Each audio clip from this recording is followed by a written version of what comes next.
When my mother said my failure was contagious, I stayed silent and signed the $2.5 million transfer for the new house. They didn't come to hug me. They came to count the bedrooms. A week later, the family meeting turned into a shakedown, and I opened the court summons they never saw coming. My name is Mila Reyes. I am 33 years old, and on a Tuesday at 4:17 in the afternoon, my career at Larkspur and Slate ended. It ended not with a conversation, but with a calendar notification from HR titled Organizational Update that was set for 4:30. The email severing my employment, however, arrived 3 minutes later, at 4:20. The subject line was simply, "Your transition." It was a masterpiece of corporate neutralization. Words like restructuring, right-sizing, and valuable contributions were used to paint a picture of an unfortunate but necessary business decision. It was a lie. This was not a restructuring. This was a scapegoat. I knew this because at the exact moment the email alert chimed, I was putting the finishing stroke on the final slide of the 80-page strategy deck for the Atherton project, the same project that was now being cited as the primary reason for the strategic shift in my department, the project my boss, David, had personally redirected 2 weeks ago, overriding my data and my explicit warnings. He had insisted on a high-risk, high-visibility pivot against all market indicators. He had driven the car off the cliff, and the email in my inbox was his way of ensuring I was the only one trapped in the wreckage. My transition email arrived just as I had saved the file that proved I had done my job, and the file that he would now present as his own, with the problematic elements conveniently removed. A strange, cold calm settled over me. I looked at the numbers in my personal savings account that morning. I had enough to live on for 9 months, maybe 10, if I was careful. It was a buffer I had built meticulously, a secret get-out fund that I never truly thought I'd need for this. I thought it was for starting my own consultancy, for a trip to Spain, for freedom. Instead, it was for this. It was for the ability to stand up without my legs shaking. I did not reply to the email. I did not click on the link to the Exit Resources portal. I simply logged off.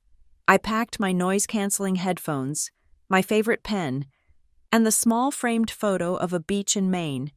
I left the company-issued laptop. I left the ergonomic mouse. I left the sad little succulent that had been dying for 6 months. I walked past David's office. He was on a call, laughing. I walked out of the revolving glass doors of the Larkspur and Slate building, my keycard already deactivated, and stepped onto the concrete of the sidewalk. The air felt different. I sat in my car for 10 full minutes, the engine off. I didn't cry. I just watched the numbers on the dashboard clock. 4:58, 4:59, 5 o'clock. My first instinct was to call my mother. Helena. It was a reflex, old and worn as a river stone.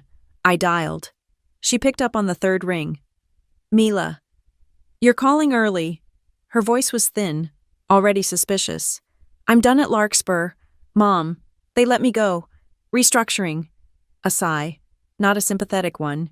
It was a sigh of exasperation, of inconvenience. Oh, Mila, I told you that place was too high stress. You always aim for these things you can't quite hold on to. I stared at a crack in my windshield. David scuttled the Atherton project. He pinned it on me. David, Wyatt, it's always some man's fault, isn't it? She said. You know, Wyatt called. He asked how you were.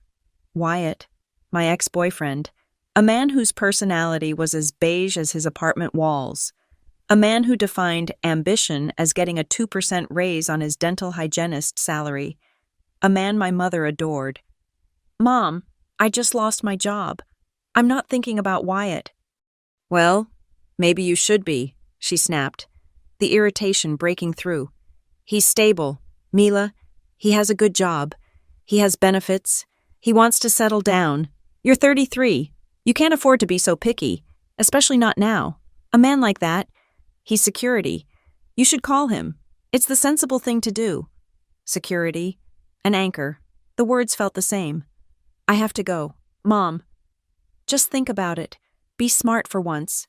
She hung up. I dropped the phone onto the passenger seat.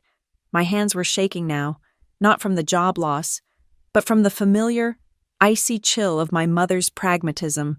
My phone buzzed again, a text from my older sister. Brielle, Mom told me, awful news. But hey, silver lining, my boyfriend's insurance firm is hiring. It's just data entry, totally entry level. But it's a job, right? You could probably do it. I'll ask him. Don't worry, you'll be on your feet in no time. Entry level. After 8 years of managing multi-million-dollar client portfolios. After a master's degree, you could probably do it. The condescension was so thick it was suffocating. I didn't reply. The phone rang again. My younger brother, Colton. Hey, so, that sucks, he began. Yeah, Colton, it does. Look, maybe this is a sign. You've been trying so hard at this whole career woman thing. It's not working out. Is it? You're always stressed. You're not dating anyone. I closed my eyes. What's your point? Colton. My point is, maybe it's time to focus on what matters. You should be putting yourself out there, going out, meeting someone. Instead of worrying about these fantasy jobs, maybe you should be trying to find a husband. I hung up the phone. Not on him. Not really. I just pressed the red icon. The silence that followed was a relief. I had been fired, and in the space of 15 minutes, my family had diagnosed the problem my job was irrelevant, my experience was worthless, and my single status was the real emergency. That Sunday was the requisite family dinner. I thought about canceling. I thought about claiming I had the flu, a flat tire, a sudden onset plague, but I knew that would only be interpreted as weakness, as wallowing, so I drove the 20 minutes to my parents' house in Ridgedale. When I walked in, the dinner table was already set. My mother, my father, Brielle, and Colton, and in the middle, between my father and Brielle, was my spot, with 2 empty chairs, one on either side of my plate. They had literally left a buffer zone, a quarantine, as if my unemployment was a virus I might breathe on them.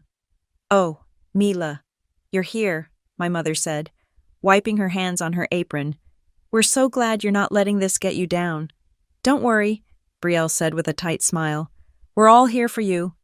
The dinner was a clinical dissection of my perceived failures. You have to be careful with your money now, my father said, his first contribution to the conversation. He was a man who spoke rarely, but always in pronouncements. You're not on the big corporate salary anymore. Every penny counts. That's right, my mother chimed in. I've been telling you for years. You water down the dish soap, 1 part soap, 3 parts water. It lasts 4 times as long. 4 times. And you should be walking more, Brielle added, pushing peas around her plate. That drive from your apartment is at least a gallon of gas. You could walk to the grocery store, to the library. It's good for you. And it saves money. You should probably cancel all those subscriptions, Colton said, his mouth full. Netflix, Spotify, whatever else you waste money on. You can just use Mom's account. I sat there, my food growing cold. I listened. I nodded. I was back in my old job. I was an insights professional. And this was a focus group. The product was me. The feedback was universally negative. They weren't trying to help me. They were trying to scrub me of whatever ambition and difference I had, to reduce me back down to their size, to make me small and scared and safe. They were terrified of my failure because, to them, it was a reflection on them. I said nothing. I just took mental notes. Helena sees failure as a social disease, views marriage as the only viable vaccine. Brielle sees failure as an opportunity to establish her own superiority. Help is a form of dominance. Colton sees female failure as a return to the natural order. Career is a distraction from the primary goal of matrimony.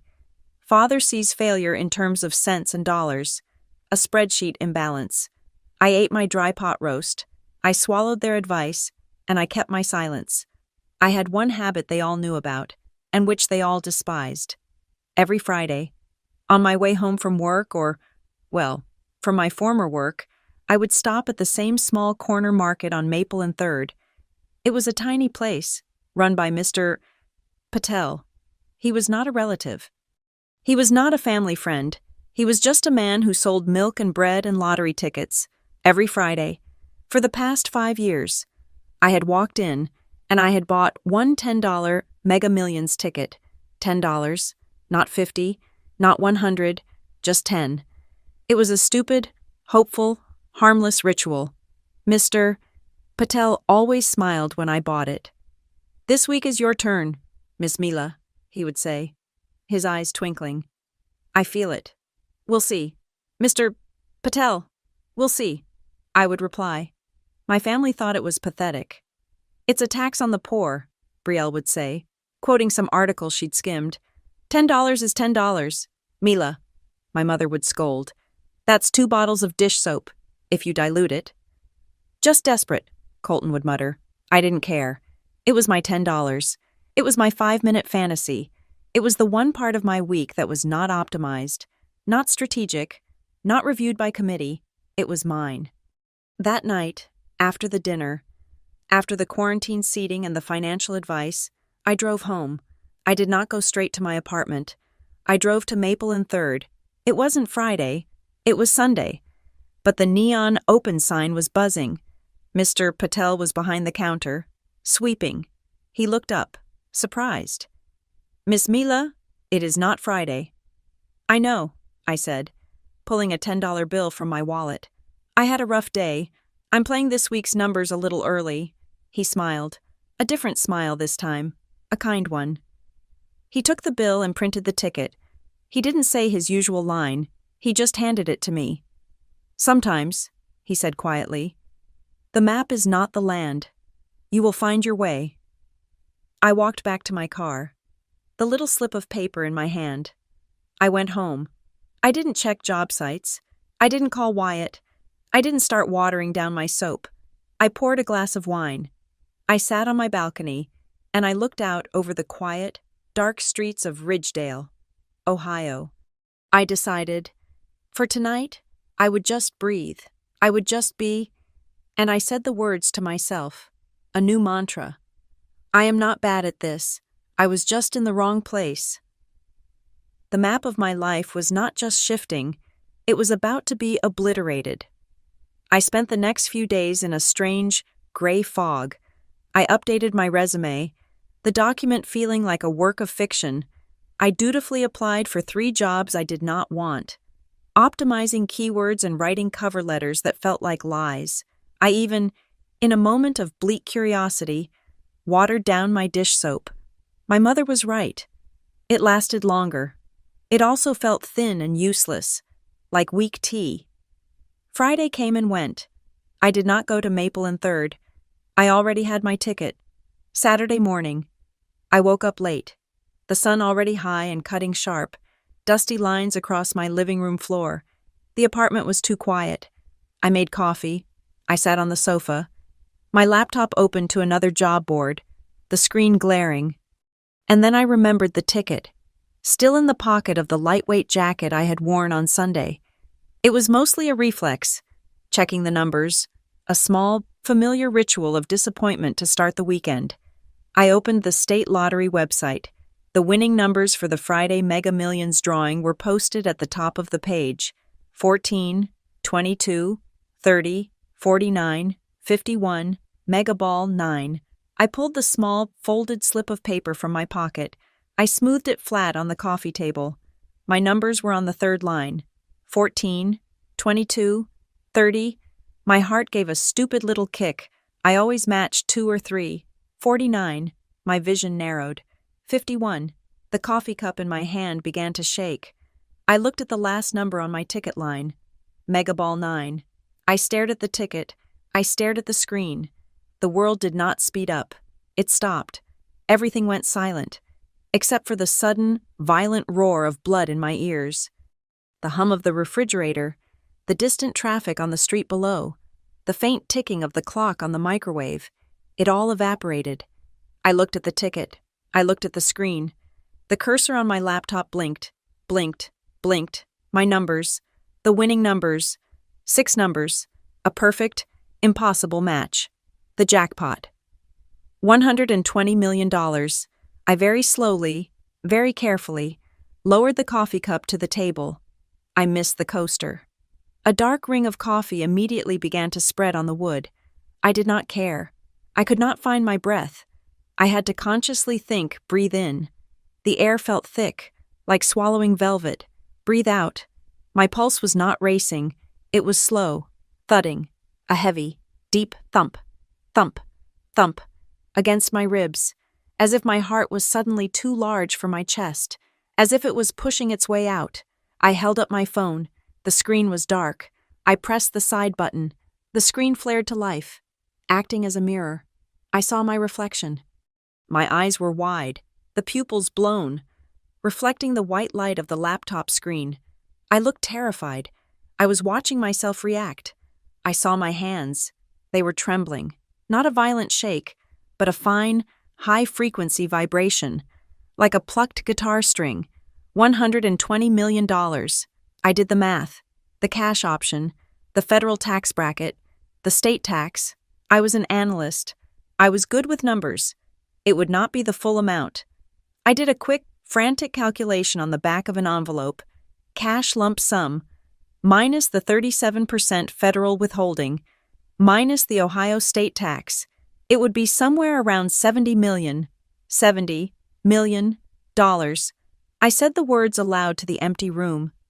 $70 million. The sound was alien. It was too large. It did not fit in my small apartment, with its water-stained ceiling and its view of a brick wall. My hand, still vibrating, moved across the table. It picked up the phone. My thumb unlocked it. My finger went to my contacts, the reflex, the old, worn Riverstone. My finger hovered over the contact name Mom. I could hear her voice. I could hear the shock, the shriek, the disbelief turning into, what joy relief. My daughter, the winner. My thumb pressed down, just millimeters from the green call icon, and then I saw it, not as a memory, but right in front of me, as clearly as the coffee cup staining the table, the dinner table, the dry pot roast, the two empty chairs on either side of me, the quarantine zone. I heard Brielle's voice, laced with pity. Totally entry level, but you could probably do it. I heard Colton's voice, heavy with judgment. Maybe you should be trying to find a husband. And I heard my mother's voice, sharp and cold and final. Your failure is contagious. My thumb lifted. It moved away from the call icon. I set the phone down on the table, face down. A different thought settled in, crystalline and cold. No. I said it again, this time to the blinking cursor on the laptop. No, not yet. They didn't want Mila the failure. They would have to wait for Mila the success. I looked at the calendar on my kitchen wall. It was October. Christmas, I whispered. Christmas Eve will be the gift. A miracle, just like they wanted. The adrenaline finally hit, but it was not panic. It was focus. It was the white-hot clarity I used to feel at Larkspur when a multi-million-dollar project was collapsing and I had 12 hours to save it. I was no longer an unemployed 33-year-old woman. I was the CEO of a $70 million corporation, and the product was my new life. I grabbed a fresh legal pad from my desk, the kind I used to buy at the office supply store. I took my favorite pen, a heavy black rollerball. I sat at my dining table. I made a list. 1. Pay off Brielle's mortgage. She complained about it constantly, the adjustable rate, the crushing payments. 2. Full college fund for Colton's 2 kids. They were 3 and 5. He could stop worrying about that, at least. 3. Retire Mom and Dad. Pay off their house. Set up an annuity. They could stop diluting the soap and worrying about the gas bill. This was the first list. The easy list. The family list. This was the gift. I looked at the list, at the sheer generosity, and I felt good. I felt magnanimous. I felt like the person I was supposed to be. The person I wanted to be. This is what family does. I folded that page over. I started a new page. This was the real list. 1. Call no one. 2. Sign the ticket. I flipped the small paper over and signed Mila Reyes in the small box on the back. 3. Find a lawyer. Find a wealth manager. Not just any, the right ones. I opened my laptop. I didn't go back to the job sites. I went to Google. I did not search for best financial advisor in Ridgedale. I searched for largest lottery winners' privacy, sudden wealth management specialists, and protecting anonymity jackpot. The next 5 hours were a blur of research. I learned about trusts. I learned about LLCs. I learned about the press, the demands, the dangers, the parasites. One name kept appearing in forums and articles about people who had successfully navigated this exact storm. Gideon Price, a wealth manager based in Chicago, not Ohio. His firm specialized in high-profile, sudden liquidity events. It was a cold, corporate way of saying people who get too much money too fast. His clients were not just lottery winners. They were athletes drafted into the pros, tech founders post-IPO, and high-profile widows. I found his firm's website. It was stark, gray and black, no pictures of families sailing or laughing on a beach. I called the main number. It was Saturday. I expected an answering service, a voicemail tree. A human voice answered on the second ring. Crisp, professional. Price advisory. Hello? I said, my voice shaky. The first words I had spoken in hours. My name is Mila. I have a question about a potential liquidity event. One moment. There was a click, and then a new voice, deep and impossibly calm. This is Gideon Price. Mr. Price, I think I just won the lottery. His voice did not change. There was no excitement, no congratulations. You think? No, I said, my hand closing over the ticket on the table. I did. I have the ticket, $120 million. Have you told anyone? No. Good. Do not tell your mother, your brother, your best friend, or your dog. Am I clear? Yes. Are you in a safe location? Are you alone? Yes. In my apartment? Here's what happens next. You are going to get in your car on Monday morning. You will drive to Chicago. You will not tell anyone where you are going. You will tell them you have a job interview if you must. You will bring the ticket. You will not let it out of your sight. You will walk into my office at 10 a.m. We will validate the ticket, and we will set up the blind trust that will claim it. Your name, Mila Reyes, will never appear on a single public document related to this. He gave me the address. Mr. Price, I said, I have a plan. I want to tell my family. At Christmas, I have a list. Debts, college funds, retirement for them. There was a long pause on the line. I heard him take a slow breath. Mila, he said, and his voice was softer now, almost sad. That is a noble list, but I must warn you, money is a strange substance. It doesn't change who you are. It just makes you more of who you have always been. And it does the same thing to everyone around you. They're my family, I said. The words automatic, the Riverstone reflex. I hope you're right, Gideon said. My job is to protect the money. Your job will be to protect yourself. See you Monday at 10. He hung up. The next 2 months were a performance. I was Mila Reyes, the unemployed daughter. I drove to Chicago. I met Gideon. He was exactly as his voice had suggested, tall, dressed in an impeccable suit, and utterly, unnervingly calm. We set up the trust. I named it the Maple and Third Holdings Trust, a little nod to Mr. Patel. We hired a law firm. They handled the claim. I rented a private P.O. box in a different zip code to handle the initial setup mail. My name was never mentioned. The press reported the $120 million prize was claimed by an anonymous trust registered in Illinois. I went to Sunday dinners. I listened to my mother's increasingly anxious hints about Wyatt. I took the notes Brielle gave me for the entry-level data job, and I smiled and said, "Thank you. This is so helpful. I'll look into it." I listened to Colton talk about the rising cost of preschool and how he and his wife were drowning. I walked to the grocery store, just as Brielle suggested. I diluted my dish soap, just as my mother instructed. I played the part, and inside, I was a fortress. Gideon was wrong about one thing. Money was changing me. It was giving me a spine. It was a secret. It was a shield.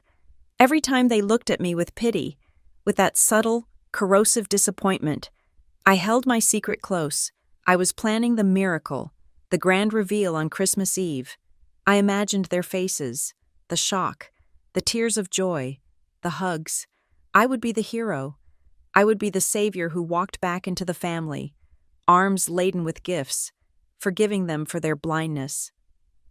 I stood in front of my bathroom mirror. It was early December.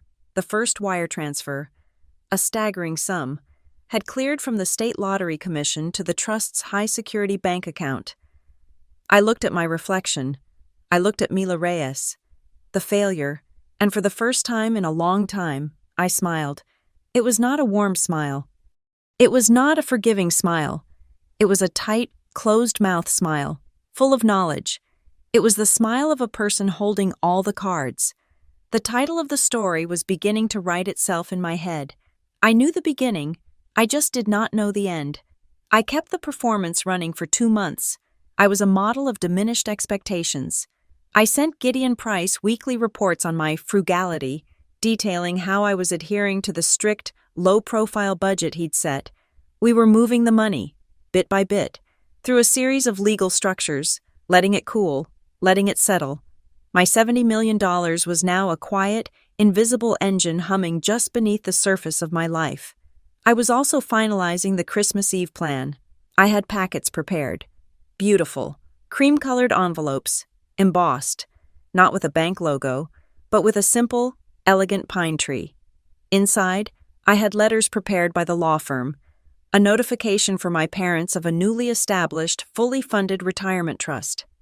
A certificate for Brielle stating her mortgage balance of $241,000 had been paid in full. A document for Colton establishing a 529 college savings plan for each of his children, funded with $50,000 apiece. I was the benevolent savior, just waiting for my cue. I had the script, the props, the big reveal. I imagined the tears, the stunned silence, the gratitude that would finally wash away the quarantine. The phone call came 1 week before Christmas. I was wrapping a $10 bottle of wine for my Secret Santa with some old college friends.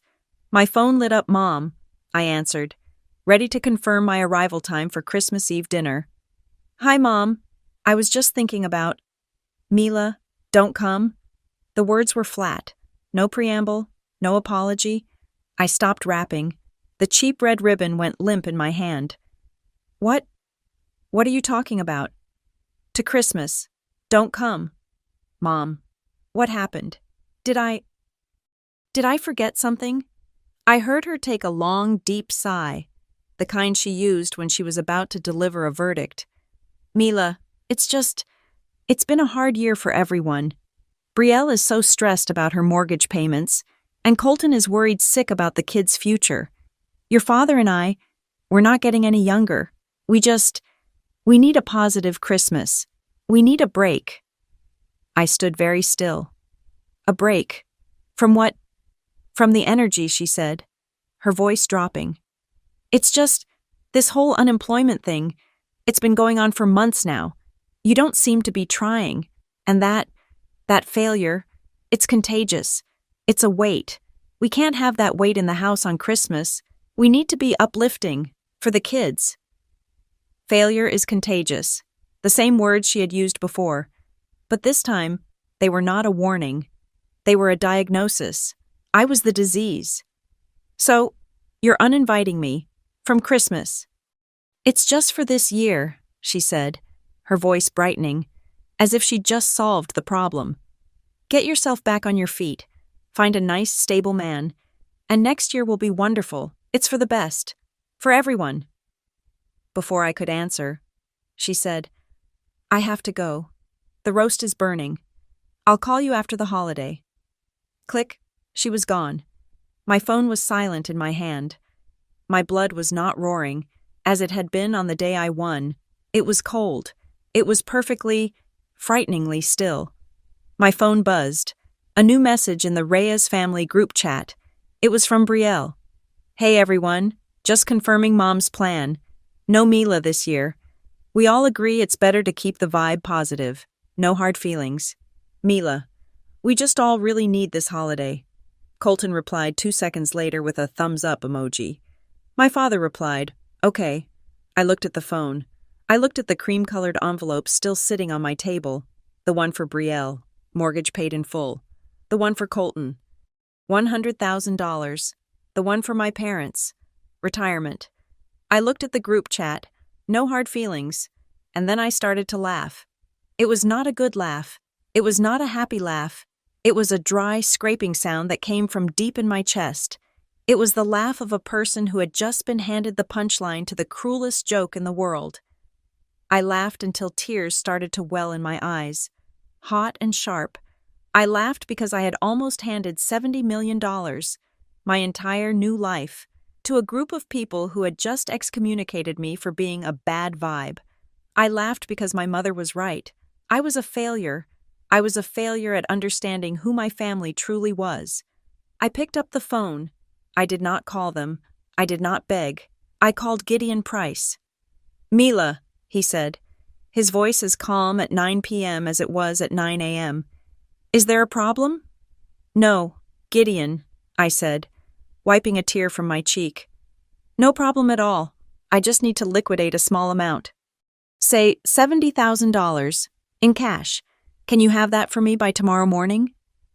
There was a pause. "That is an unusual request." "It's a baptism," I said, and I was still laughing. "Just a little. I'll be there at 10. The next morning, I walked into a dealership in a wealthy suburb of Columbus, 2 hours away, where no one knew my face. I was not wearing my usual unemployed daughter uniform of jeans and an old sweater. I was wearing a black sheath dress, the one I used to reserve for major client pitches. I had a $90,000 certified check in my purse, courtesy of Gideon's discreet arrangements. A salesman, all teeth and cologne, glided over. "Can I help you, Miss?" "Yes," I said. "I want the silver coupe, the 2-door, the one in the window." He looked me over, his smile tightening. He was evaluating my credit score based on my sensible shoes. "That's a very spirited machine. Perhaps I could show you a nice sedan, something more practical for commuting." "I don't commute," I said. I pulled the check from my bag and laid it on his desk. "I want that one, and I'm paying cash. $68,000. You can fill in the rest for the taxes and fees." His smile vanished, replaced by a slack-jawed stare. 2 hours later, I drove off the lot in a gleaming metallic silver coupe that could go from 0 to 60 in 4.5 seconds. The engine was a low, angry purr. I put all the windows down, let the cold December air whip my hair across my face, and I drove. I did not go home. I just drove. My phone rang. It was Brielle. I let it ring for a moment, then answered, my voice amplified by the car's Bluetooth. "Hello, Brielle? Mila. Where are you?" "It's so loud." "I'm just out," I said, downshifting on a long, open stretch of highway. The engine roared in appreciation.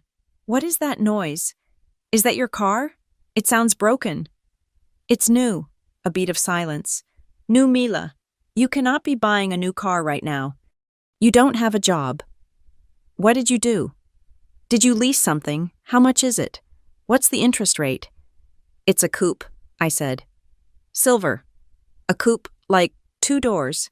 That is the most irresponsible thing I have ever heard." "How much?" $68,000, I said. The silence on the other end was exquisite.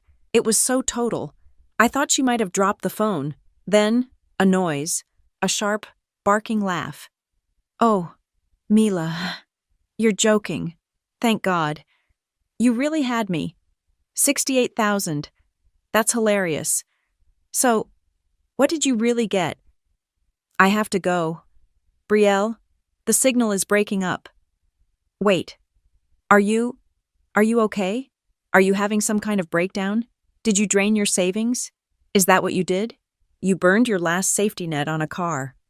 Merry Christmas, Brielle, I said, and I hung up.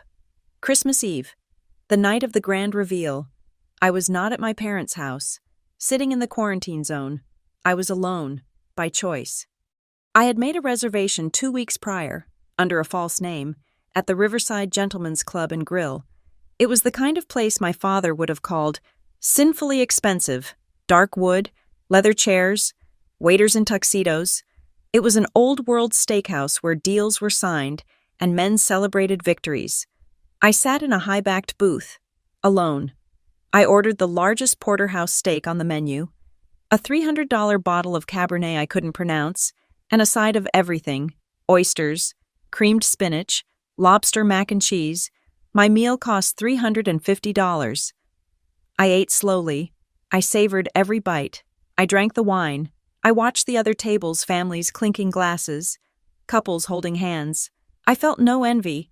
I felt no loneliness. I felt free. This was my new baptism. This was my liberty. I raised my glass to the empty seat across from me. To positive energy, I said quietly. I took the cream-colored envelopes from my purse, the retirement trust, the paid mortgage, the college funds. I looked at them. Then, I signaled for the waiter. Is there a fireplace in here? I asked. Yes, madam. In the main lounge. Thank you. I paid the bill in cash, with a $100 tip, and I walked to the lounge. The fire was roaring. I stood in front of it, the heat warming my face. One by one, I took the envelopes and I dropped them into the flames. The warm, loving reveal plan was gone. It burned to ash, along with the paper. A new plan was forming, clear and cold and precise. I was an insights analyst. My family was a focus group. The old plan was to give them a gift. The new plan, I would give them a stimulus, and I would observe the response. 2 weeks later, I called Anya Locke. Her name was on a list Gideon had given me, under the heading Discrete Assets. She was a real estate broker, but she didn't sell houses. She sold fortresses. She sold privacy. Her clients were hedge fund managers, exiled royalty, and tech billionaires. She answered on the first ring, her voice like cut glass. Anya Locke. Ms.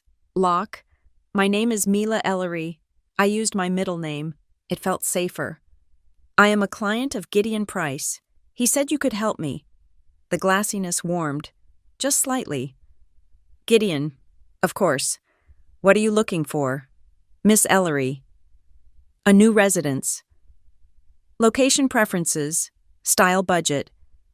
I'm flexible on location, but not in Ohio, somewhere with space.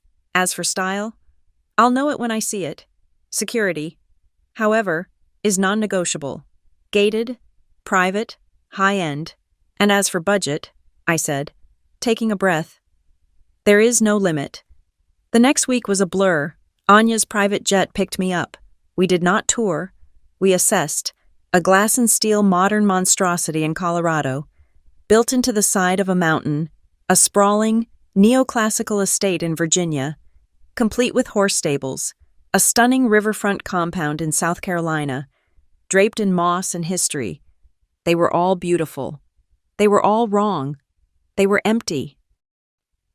Not these, I told Anya, as we sipped champagne at 35,000 feet. She smiled. I didn't think so. I have one more. It's a bit of a wild card. Hudson Bluffs, New York. We landed at a private airfield. A black car took us through a series of imposing security gates, winding up a long drive shrouded in pine trees, and then, the trees parted. It wasn't a house. It was a statement. It was perched on a cliff overlooking the Hudson River. It was all stone and glass and sharp, clean angles, 5 bedrooms, an infinity pool that seemed to spill directly into the sky, a garden filled not with flowers, but with stark, beautiful, metal sculptures. We walked inside. The lobby was a 2-story atrium with a glass ceiling. This is it, I said, my voice quiet. Don't you want to see the kitchen? Anya asked, surprised. I don't care about the kitchen. I looked out the massive wall of glass at the river below. I'll take it. Mila, this is a significant property. The asking price is, I'll take it, I said again. I wired the $2.5 million that afternoon, a full price, all cash offer. We closed in 48 hours. I didn't tell my family. I didn't tell anyone. I hired a team, not movers, not designers. I hired stagers, the kind of people who prepare homes for magazine shoots. I want it furnished, I told them. Perfect, by the end of the month. I walked through the empty, echoing rooms. This was my new office, my new headquarters. This room, the one with the view. This would be the clarity room. This one, the library. This would be the strategy room. This one, the master bedroom. This would be the sanctuary. I was building my fortress, and the first rule of any fortress is to know exactly where your enemies are. I had a feeling they would find me soon enough. I lived in the Hudson Bluffs house for a week, and it felt like living inside a modern art museum. The staging company had been ruthlessly efficient. Everything was shades of white, gray, and deep blue. The furniture was beautiful and uncomfortable. The silence was absolute, broken only by the sound of my own breathing and the distant rush of the river far below. I spent my days walking from the clarity room to the strategy room, my stocking feet silent on the polished concrete floors. I was an alien in this new habitat, a ghost in a machine built for a life I had not yet learned how to live. The first ripple from the outside world came not as a wave, but as a polite email from my former landlord in Ridgedale. Subject forwarding mail. Hi Mila, hope you're well. A young woman stopped by the apartment today asking for you. Said she was your sister. She seemed quite surprised to hear that you'd moved out and that I'd already re-rented the unit. I told her I couldn't give out your new address, of course, but she was very insistent. Do you have a forwarding address you'd like me to use, Brielle? Of course. She had gone to my old apartment, expecting to find me. What wallowing in squalor selling my furniture for food. The image of her standing on that worn-out linoleum, baffled, brought a cold smile to my face. My investigator. I ignored the email. I was, after all, a client of Gideon Price. My mail was being routed through a complex web of P.O. boxes and corporate registration agents. My old landlord had nothing to forward. Then, as if a switch had been thrown, my phone began to detonate. It was not a gradual increase. It was an assault. First came the texts to the Reyes family group chat. Brielle, went by Mila's old place. She's gone. Landlord said she moved. Didn't leave an address. Colton, what like? Skip town, Mom. She's not answering her phone. I've called 3 times. Brielle. This is not normal. She must be in some kind of trouble. That car. Mom Mila Reyes. You pick up this phone, right now. The calls began. One after another. A cascade of familial panic. Mom. Brielle. Colton. Dad. Mom again. Brielle. I was sitting on a $20,000 sofa overlooking the Hudson River, watching my phone vibrate itself across the glass coffee table. The screen lit up, illuminating their names, one after another. In my old life, this would have sent me into a spiral of anxiety. I would have been desperate to manage their feelings, to soothe their manufactured crisis. Now I watched it with the detached curiosity of a scientist observing a chemical reaction. I let it go to voicemail. Every single call, for 48 hours, the voicemails were a masterclass in escalation. Helena. At first, Mila, honey, it's your mother. Call me. We're all just worried. Helena. 2 hours later. Mila, this is not funny. You're behaving like a child. Pick up the phone. Did something happen with that ridiculous car? Helena. The next morning.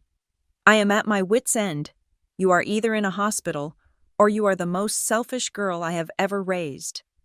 What is wrong with you? Call me. I let them simmer in their own panic.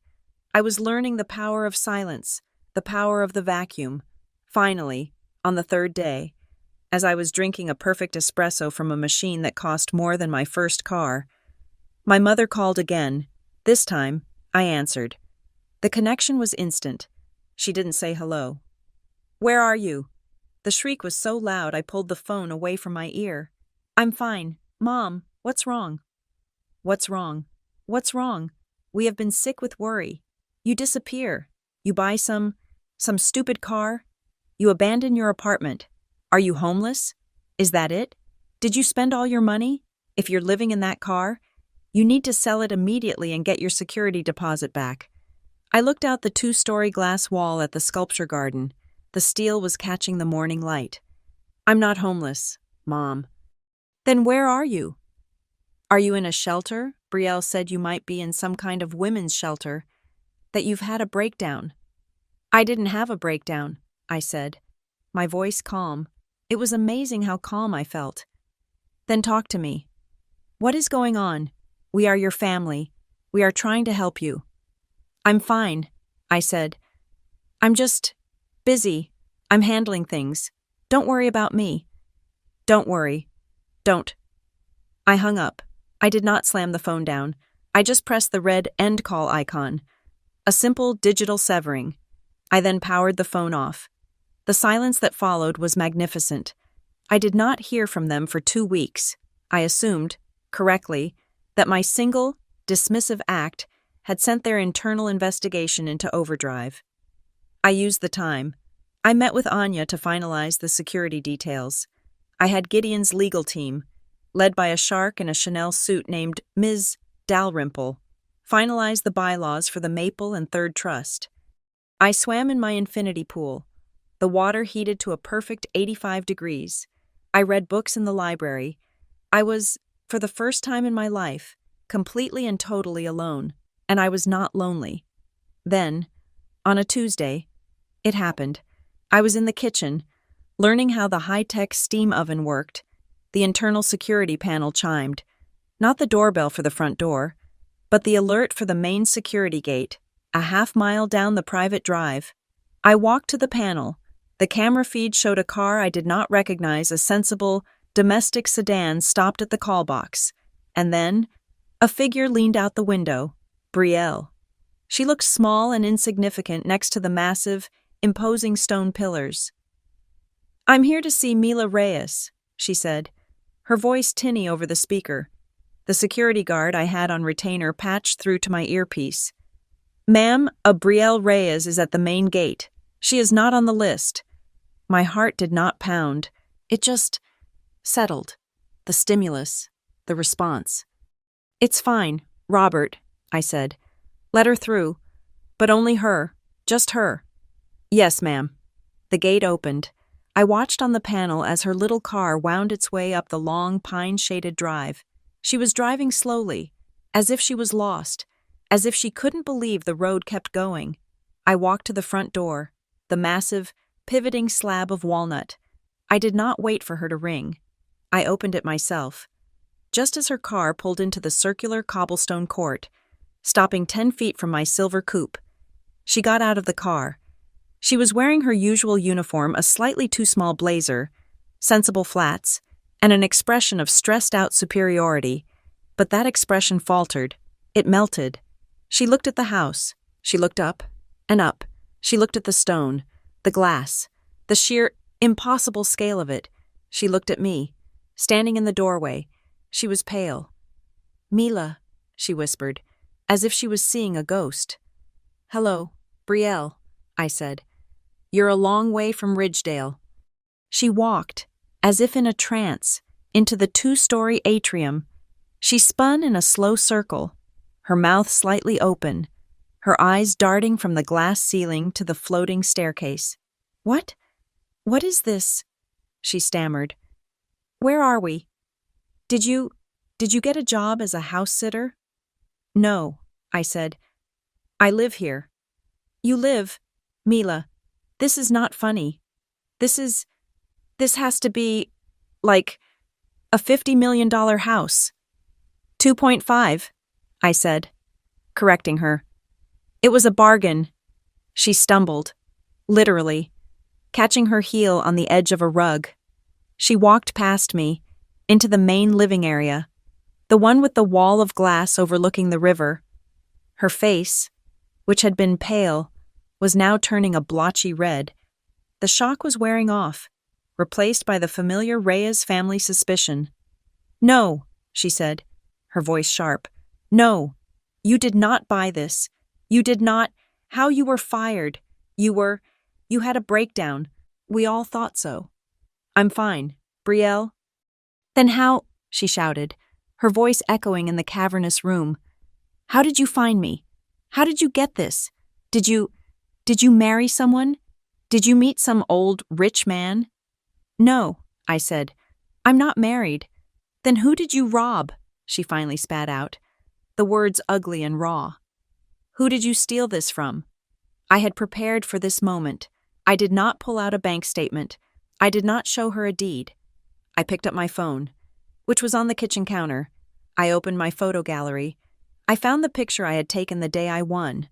The picture of the ticket, lying flat on my old, scratched coffee table. I didn't say a word. I just held the phone out to her. She squinted at the screen. She read the numbers. 14, 22, 30, 49, 51, Megaball 9. She had heard me lament my stupid $10 habit for 5 years. She knew the game. She knew what she was looking at. The silence that filled the room was heavier than the stone walls. It was thick, suffocating.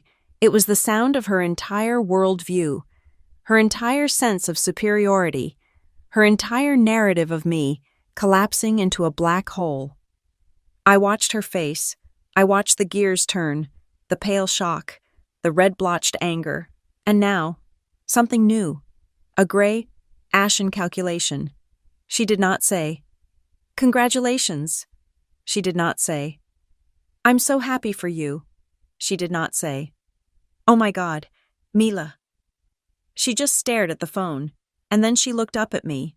Her eyes were not joyful. They were cold. They were assessing.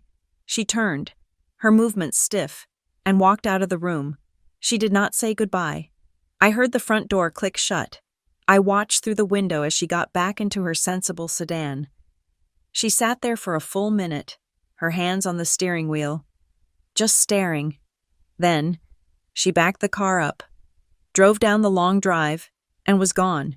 Before I could even walk back to my kitchen, my phone, the one I had just turned back on, buzzed. A new text in the Reyes family group chat. From Brielle, Mom, Dad, Colton, "You need to come to my house. Now. We have a situation. A family meeting." My own phone rang less than an hour later. It was my father. His voice was unsteady. "Mila, Brielle she just told us about a ticket." "Hello, Dad? Is it true? This house?" She said, "Yes, it's true. Mila, we need to talk. All of us. As a family. We need to have a family meeting." I looked out at my river, my fortress, my territory. "Okay," I said. "We can have a meeting." "Good. We'll be at Brielle's tonight, 8 o'clock. "No," I said. The word was cold and final. "Not at Brielle's, not at your house. Here, at my house, Sunday, 3 o'clock. "But Mila, it's a long drive. We don't even—" "Sunday, 3 o'clock, I said. "I'll text you the address for the gate." I hung up before he could answer. My next call was to Gideon. "They know," I said. "They're coming." "I expected as much," he said, his voice as calm as ever. "I will have Ms. Dalrymple on a video call standby at 2:55 p.m. Do not, under any circumstances, agree to anything, sign anything, or promise anything. This is not a reunion. It is a discovery phase. And Mila—" "Yes." "Turn on the security system, the high-definition cameras in the living room, the ones with audio. I want a full log of every guest who enters, every word that is said." "Gideon," I said, "they're my family. They are now claimants to a $70 million estate." "Mila," he corrected, "act accordingly." I hung up. I went to my strategy room, the library. I pulled out the formal, leather-bound folder that Ms. Dalrymple had sent me. Maple and Third Holdings Trust, Charter and Bylaws. I read it again. I highlighted the sections on fiduciary duty, beneficiary designations, and incapacity clauses. Sunday, 3 o'clock. I went to the kitchen. I arranged a tray, 5 glasses. A single, elegant pitcher of iced water, no coffee, no wine, no sec. This was not a social call. The boardroom was set. They arrived at 3 o'clock on the dot. I watched on the security feed as Robert, the guard, checked their IDs at the main gate. He logged Helena Reyes, Frank Reyes, Brielle Reyes, Colton Reyes, a full delegation. I opened the front door before they had a chance to ring the bell. They were huddled on the cobblestone, looking small and wind-blasted. They had driven 4 hours in Brielle's sensible sedan, and the tension was radiating off them in visible waves. "Mila," my mother said. Her voice was strained. She was trying for warmth, but it came out like a squeak. This place, it's a bit much, isn't it?" It was not a compliment. It was a judgment. It was not, "This is beautiful." It was, "This is an extravagance we do not understand and therefore must criticize." "Come in," I said. They stepped into the atrium. It was a repeat of Brielle's first visit, but multiplied by 4. My father, Frank, a man who had spent his entire life balancing a hardware store budget, just stared at the glass ceiling. His head tilted back, as if he were in a cathedral or a tomb. Colton immediately walked to the nearest wall, touching the smooth, polished concrete.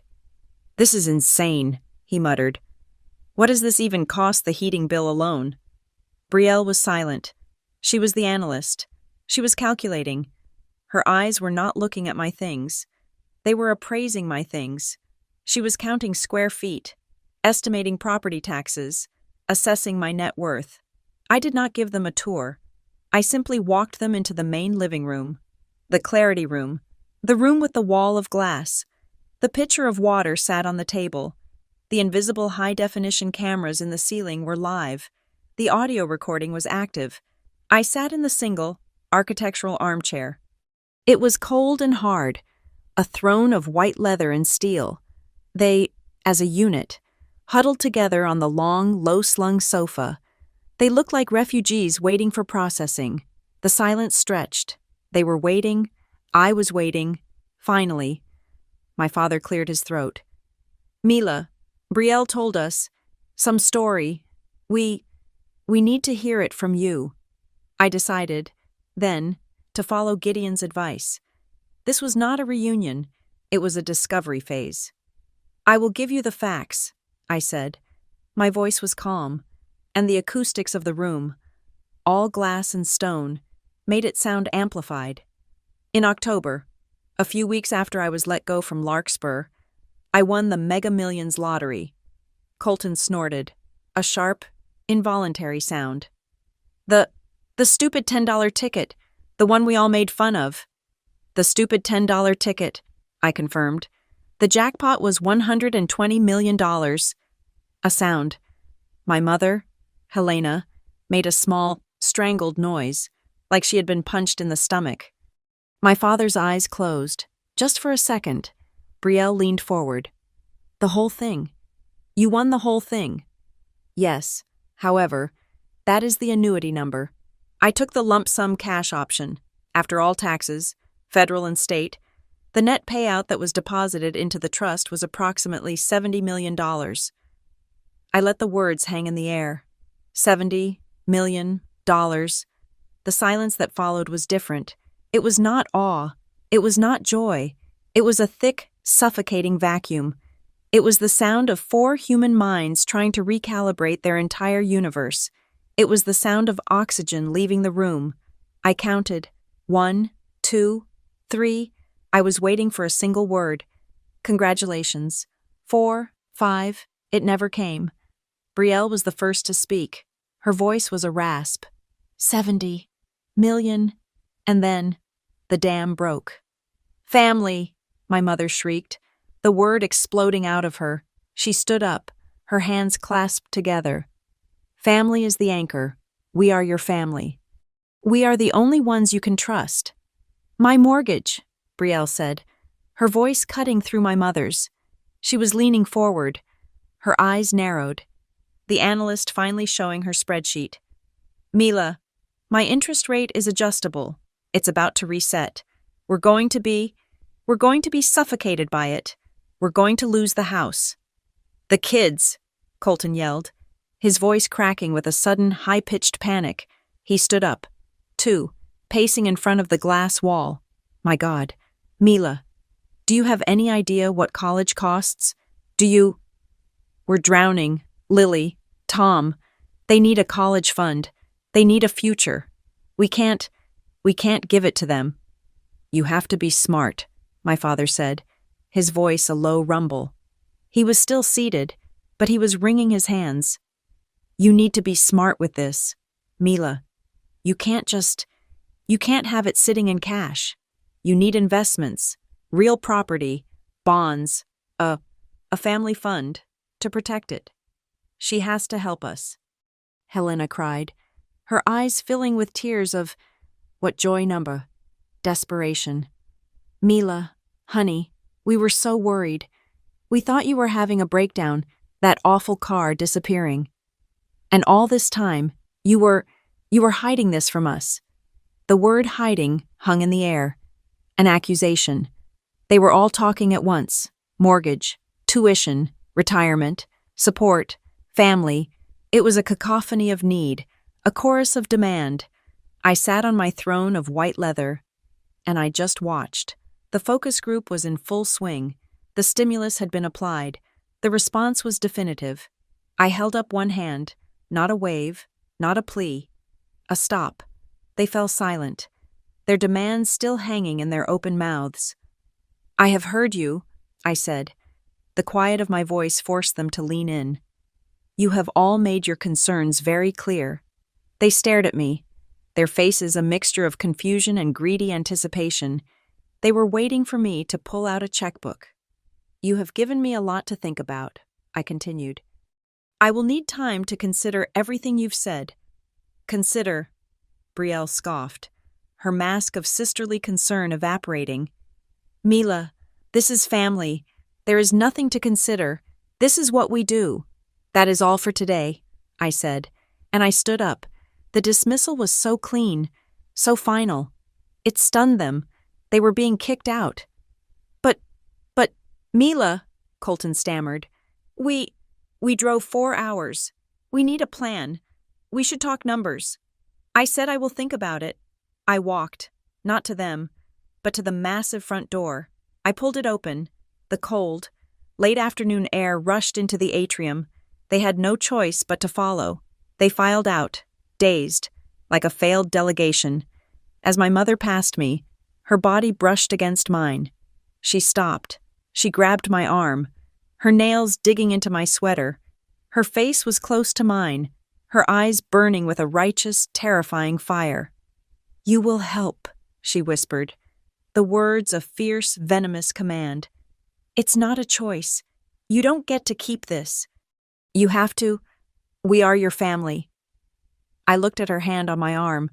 I did not flinch. I just stared at it. She let go, as if my skin had burned her.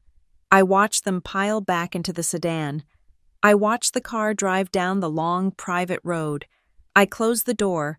I turned the 3 heavy deadbolts. My phone buzzed. A text from Gideon. Audio and video files received. Clear as a bell.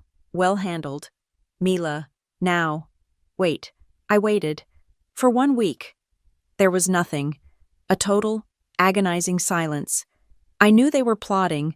They were back in Ohio, in a huddle, deciding on the next phase of the attack. Then, it began. Phase 2. The love bombing. It started slowly, then built to a crescendo. A text from my mother. It was a picture of me. Age 5, gap-toothed, holding a drippy ice cream cone. The text I was just looking at old photos. I always knew you were my special, bright girl, my beautiful Mila. A text from my father. This one was a shock. He never texted. Mila, I have been thinking. I want you to know I am so very proud of the woman you have become. A text from Brielle. A link to a song from a band we both loved in high school. Remember this? Drove mom crazy. Good times. We should have a sister's day. Just us. A text from Colton. A short, blurry video of his 2 children. Say hi to Aunt Mila, he prompted. Off screen. They waved. They miss you. Aunt Mila. We all do. It was a coordinated assault of manufactured nostalgia. It was cloying, suffocating, and utterly transparent. They were reminding me that I belonged to them, that I owed them for a childhood they were now retroactively painting as idyllic. I did not reply. To any of it, I just took screenshots. I saved every message, every photo, every video. I forwarded them to Ms. Dalrymple with the subject line, "For the file." Colton was the first to break ranks. His desperation was stronger than his patience. A new text, just from him. 2 days later, Mila, I don't want to be a pest. I know you're thinking. But the deadline for the early decision tuition deposit for Lily's preschool is next Friday. It's $2,500. We just don't have it. We're going to lose her spot. Please, Mila. We're desperate. The crowbar. $2,500.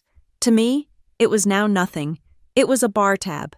To him, it was a lever. He was trying to use his own daughter to pry open the vault. I saved the text.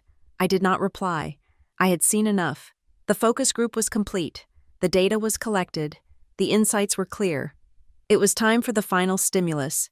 It was time for the bait. I opened the Reyes family group chat. The chat that was now a shrine to our fake, happy past. I typed one sentence. I've been doing a lot of thinking, and I've decided you're all right. This money is a huge responsibility. I'm meeting with my lawyers tomorrow to discuss donating the entire $70 million trust to charity. It just feels like the right, pure thing to do. I hit send. I set the phone on the glass table. I looked at the clock. 10 seconds. That's how long it took. The phone did not buzz. It exploded. It was an incoming call. Not a text. From Dad. I answered, and I pressed the record call button Ms. Dalrymple had instructed me to install. What do you think you are doing? It was a roar, a scream. I had never, in 33 years, heard my father yell. This was a sound from a primal place. Dad, what's wrong? Don't you? Dad me charity. Charity? Are you insane? Are you on drugs? That is our money. That is family money. It's my money, Dad. I won it. It's not yours to give away. It's not, you're sick. You're unstable. That's what this is. I heard a scuffle on the other end, and then my mother's voice, a frantic shriek. Give me the phone.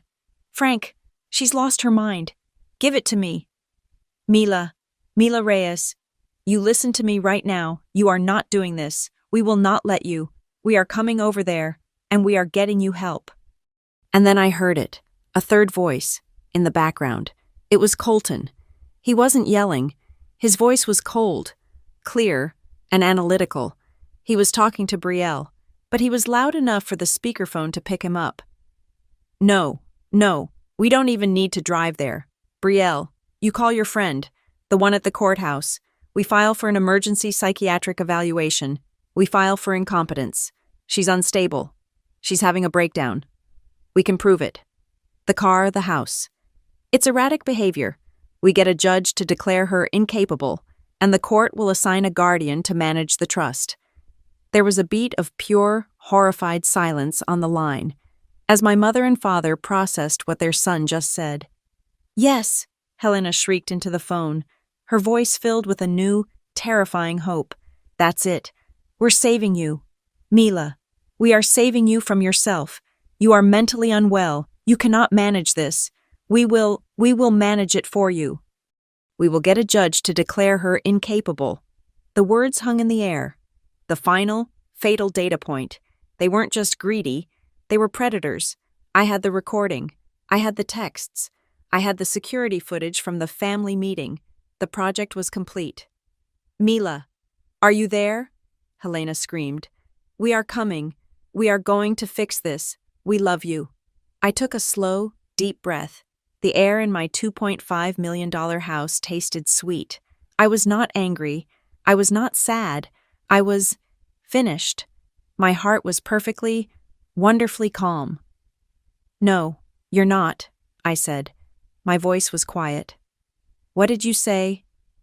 I said, I am not giving any of you a single cent. Mila, you don't mean that. You're sick. And you are never, ever to contact me again. I hit the end call button.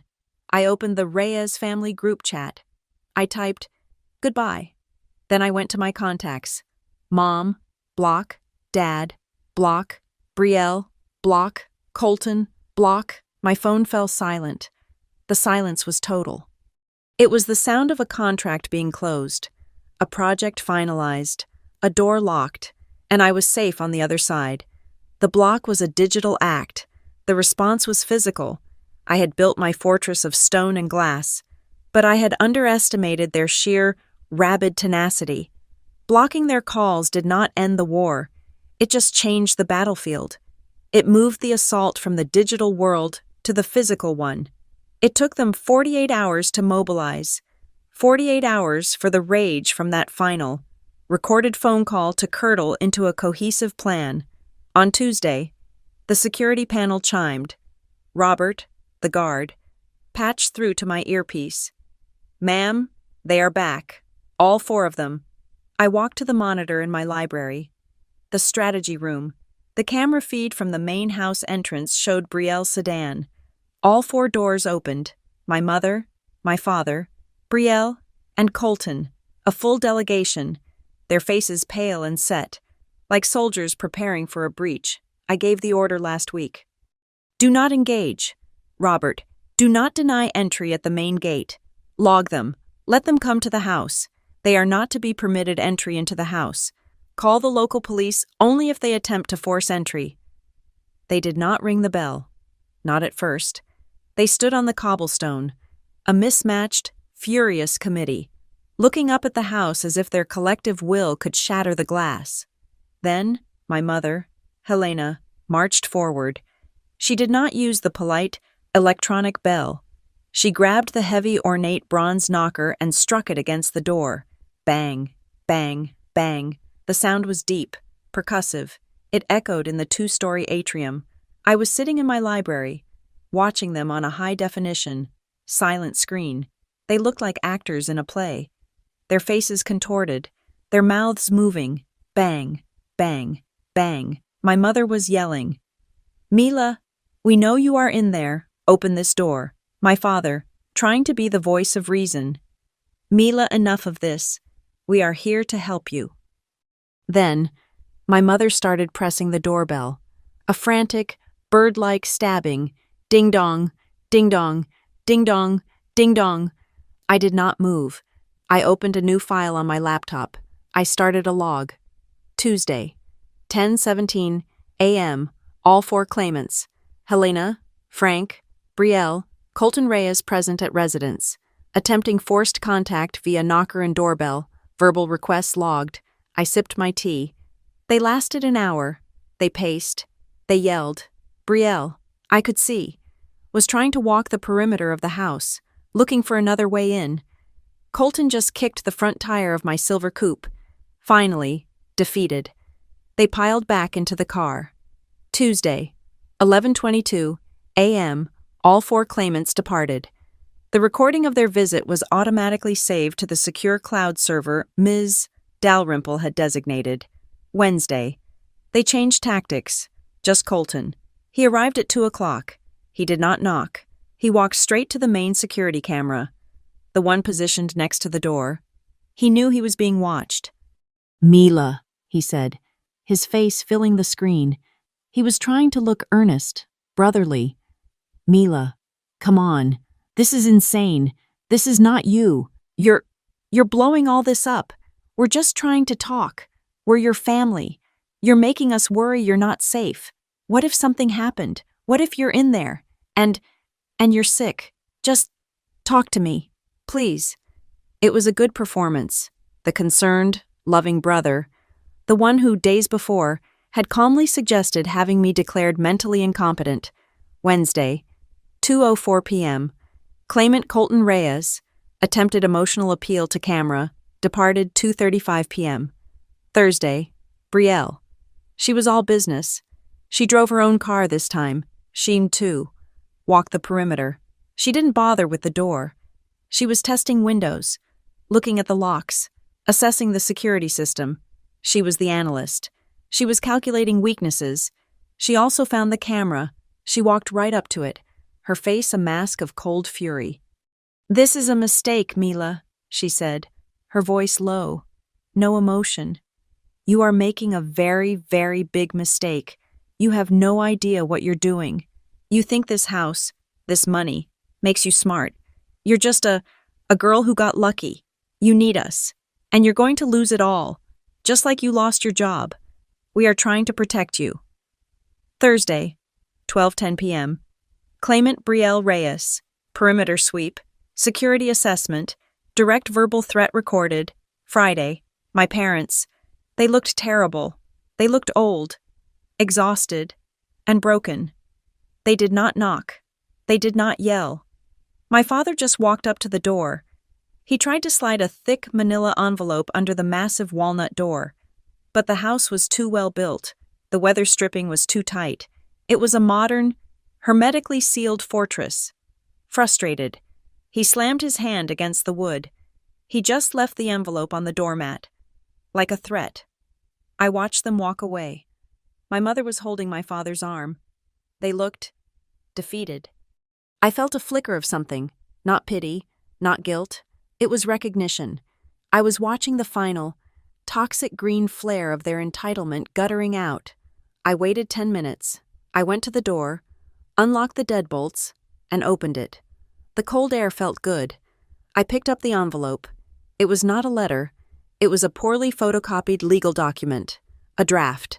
Petition for emergency, ex parte, guardianship and conservatorship, Mila Reyes. Hereinafter, the ward is believed to be of unsound mind and incapable of managing her own affairs.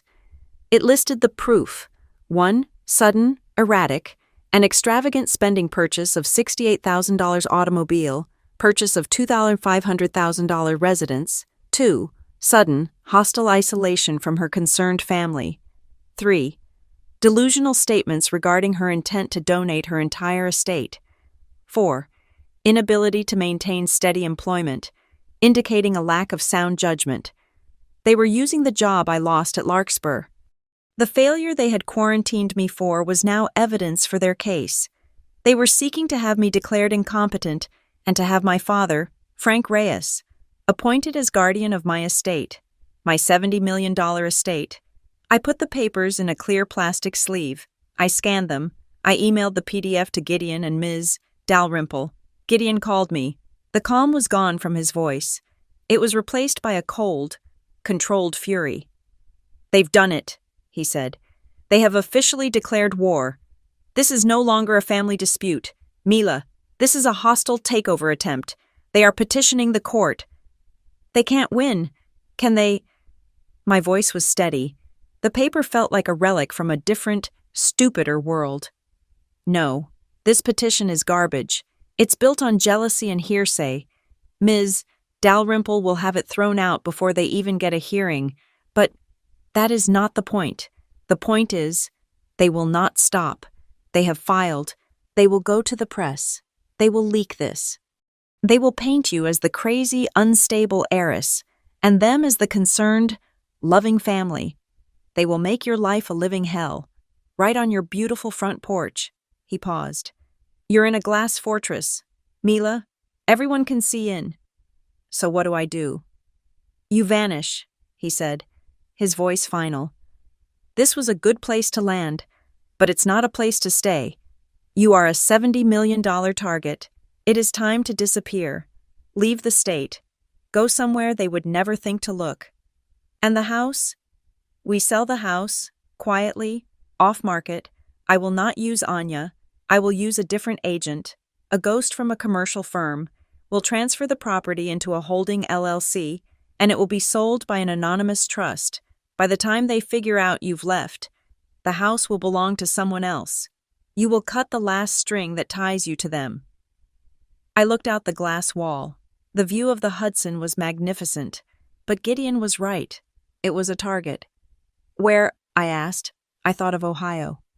Gray, wet, cold. I thought of New York. Visible, loud. I wanted the opposite. I wanted dry. I wanted quiet. I wanted sun. "Santa Fe," I said. "New Mexico." "Good," Gideon said. "The high desert?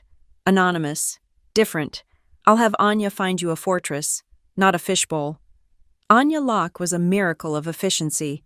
She understood discreet in a way I was only beginning to. "Not the historic district," she'd said. "Too many tourists. Too visible. I have a place in Coyote Ridge. It's an older community. High desert. The houses are adobe. They are built to look like the earth. They are invisible until you're at the front door." I bought it based on a 15-minute video tour. It was not glass and steel. It was earth. Thick, plaster walls, deep-set windows, wooden beams called vigas. It had a courtyard in the center, shielded from the world. It was a house that looked inward. We moved in 2 weeks. The move was a masterwork of logistics. It was not a move. It was an extraction. The team arrived at 10 o'clock at night, a private, unmarked logistics company that specialized in moving fine art. I did not take the furniture, the cold, staged, beautiful furniture stayed. That would be sold with the house. I took my clothes, my books, the heavy black pen I'd used to make my list, and the lottery ticket, now in a simple, UV-protected frame. My silver coupe was loaded into an enclosed and unmarked trailer at midnight. I walked out of the Hudson Bluffs house at 2 a.m, carrying a single suitcase. I got into the back of a black sedan, and it drove me to a private airfield. When the sun rose over Hudson Bluffs, the only sign I had ever been there was a discreet "for sale" sign at the bottom of the long drive, planted by an agent from a firm no one had heard of. The sign said, "Appointments by referral only." By the time I landed in Santa Fe, my old life was gone. I had a new phone, a new number, a secure, encrypted device. My old social media. The Instagram, the LinkedIn, the Facebook was not just deactivated, it was erased. Gideon had hired a specialist, a man named Rafe Nolan, whose entire job was digital identity management, a polite term for a digital ghostmaker. He scrubbed my name from public-facing databases.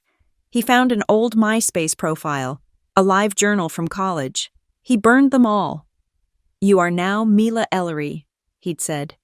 "The woman who lived in Ohio named Mila Reyes. She's a ghost." I kept one link, one single, fragile thread.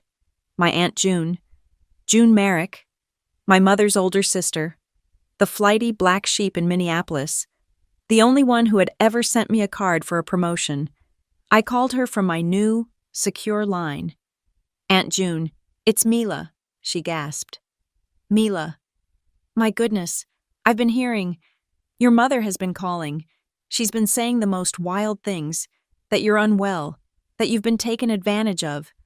"Aunt June," I said, "what I am about to tell you cannot leave this phone call." I told her everything, the ticket, the trust, the family meeting, the guardianship petition. She was silent for a long time. When she spoke, her voice was shaking. "Helena, that is my sister. That is who she is. I am so sorry, child. I am so sorry she put you through that."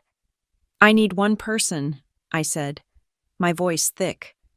"I just need one person to know I'm okay." "I will not say a word," she swore. "To anyone. Your secret is safe with me. You build your life.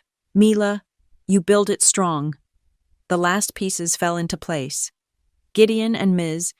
Dalrymple restructured everything. My assets were moved from the original Maple and Third Trust, which my family now knew the name of, into a new, ironclad, irrevocable trust. Legally, I no longer owned the money. The trust did. I was a beneficiary. but I could not be forced to dissolve it. We set up 3 new shell LLCs, registered in Delaware. One owned the Santa Fe house, one owned my car. The third, Stepstone Holdings, was the one that received my salary from the trust and the beneficiaries. If I died, not June, that would put a target on her. We named a national charity. If your family did manage to challenge your will, Ms. Dalrymple said, they would find they are fighting a billion-dollar legal team. They would be obliterated. It was done. I sat in my new house, the house of earth. The walls were thick and curved, painted a soft white. The air smelled of dust and dry pine. I walked into the central courtyard. It was night, in Hudson Bluffs. I could see the glow of New York City. Here, there was nothing, just blackness, a perfect, absolute, velvet black, punctured by a spray of stars so bright, so numerous, it looked like a tear in the sky. I sat on the cool terracotta tiles. I breathed in the cold, dry, desert air. My breathing, which had been shallow and tight for 6 months, finally evened out. The knot in my chest, the one I had carried for so long I thought it was a part of me, just dissolved. I was alone. I was anonymous. I was safe. It was a new beginning. The silence of the high desert was a new kind of wealth. In my adobe house, the thick walls did not just block the sound, they seemed to absorb it. For the first month, I did nothing. I watched the quality of light change against the plaster walls. I learned the names of the strange, beautiful, spiky plants in my courtyard.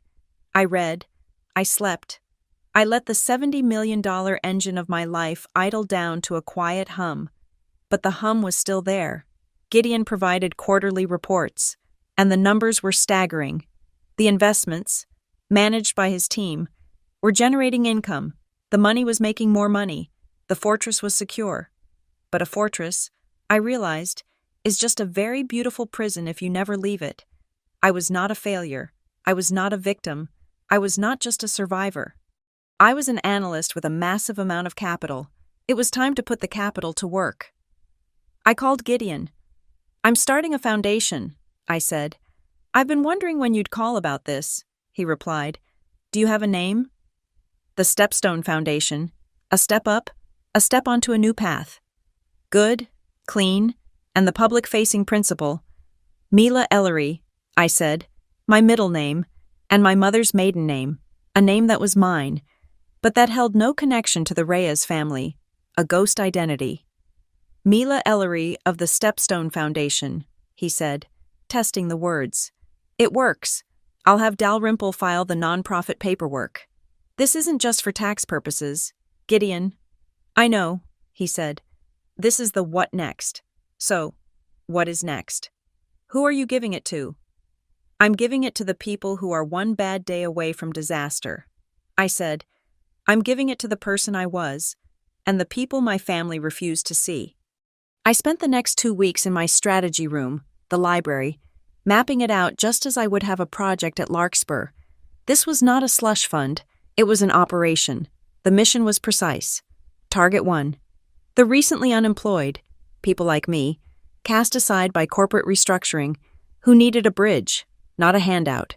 Target 2 single mothers, a group my mother had always spoken of with a particular, venomous pity. Target 3 students facing a financial gap, the last few $1,000s that kept them from graduating. Target 4 families on the absolute brink of eviction, the ones with a notice taped to their door.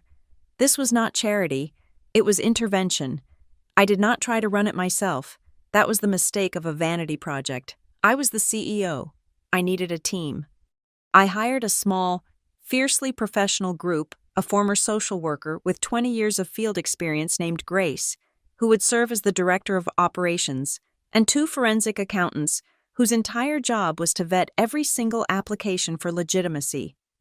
I wrote the criteria myself. We were not a faceless bank. We would be fast. We would be quiet. We would be unbureaucratic. A 1-page application, a 48-hour review. But I added one final, private step. For the large grants, the evictions, the tuitions, the final approval was mine. I would meet them, under the guise of Mila Ellery, a foundation director. I would sit in the small, clean office we rented in a nondescript building downtown. I wouldn't just sign the checks. I would listen to the stories. I remembered sitting at my parents' dinner table, my failure so contagious they left 2 empty chairs. My new job was to fill those chairs. The first woman I met was a nurse, a single mother of 2 whose ex-husband had stopped paying child support, right as her car's transmission died. She had been taking the bus, adding 3 hours to her commute, and she had just been fired for being late. She was 2 weeks from being evicted. She sat across from me, her hands twisting in her lap. She was not crying. She was just hollowed out. She was terrified. "I just need a bridge," she whispered. I'm not lazy.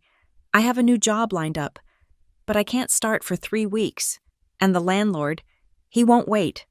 She had her paperwork, the lease, the termination letter, the new job offer. "What's your new commute?" I asked. It's a crosstown bus, 2 transfers." I looked at her file. "You need a bridge," I said, "and you also need a car." We paid her back rent, we paid her next month's rent, and we gave her a grant for $5,000 to buy a reliable, used vehicle. Her face. She did not shriek. She just started to silently weep, the hollow look replaced by a profound, shuddering shock. I didn't hug her. I didn't pat her hand. I just pushed a box of tissues across the desk. "Grace will handle the wire transfer," I said. "It will be in your account this afternoon. Good luck at the new job." That was the work. I built a wall of anonymity. My old, erased digital life was replaced by a sterile, professional one. The Stepstone Foundation had a website. It was clean, functional, and told you nothing about its founder. It had a board made up of my lawyer, my wealth manager, and a local community leader. Mila Ellery had no digital footprint, no Instagram, no Facebook. The money flowed from the irrevocable trust to the foundation, a clean, legal, invisible river. The first 6 months were a blur. I was working harder than I ever had at Larkspur. I was in the office by 7, reading applications. I was meeting with community leaders. I was listening.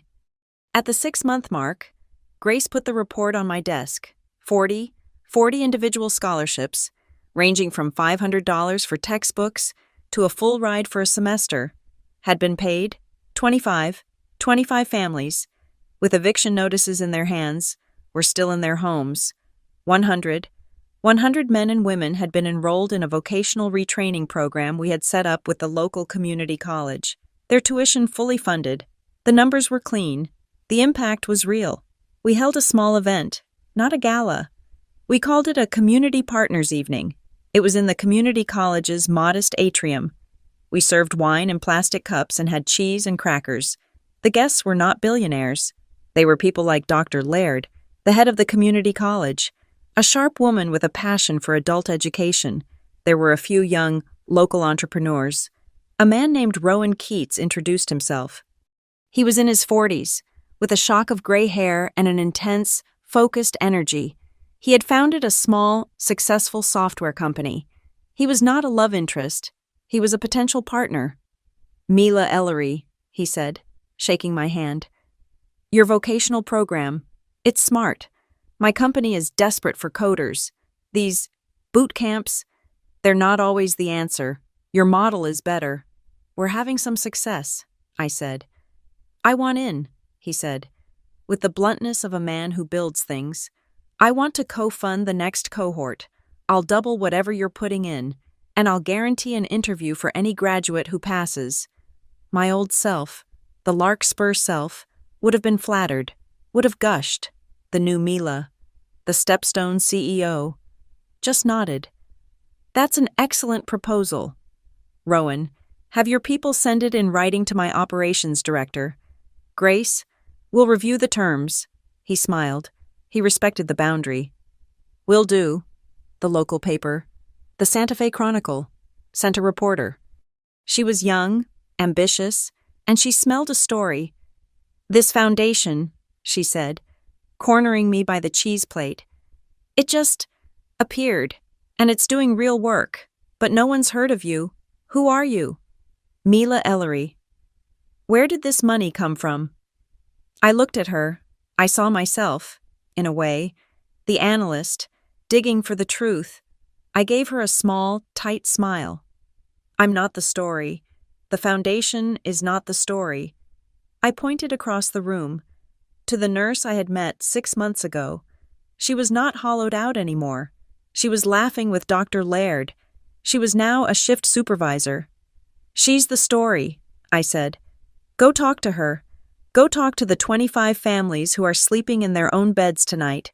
Go talk to the graduates of our program. They're the only quote you need. I walked away, leaving her to it.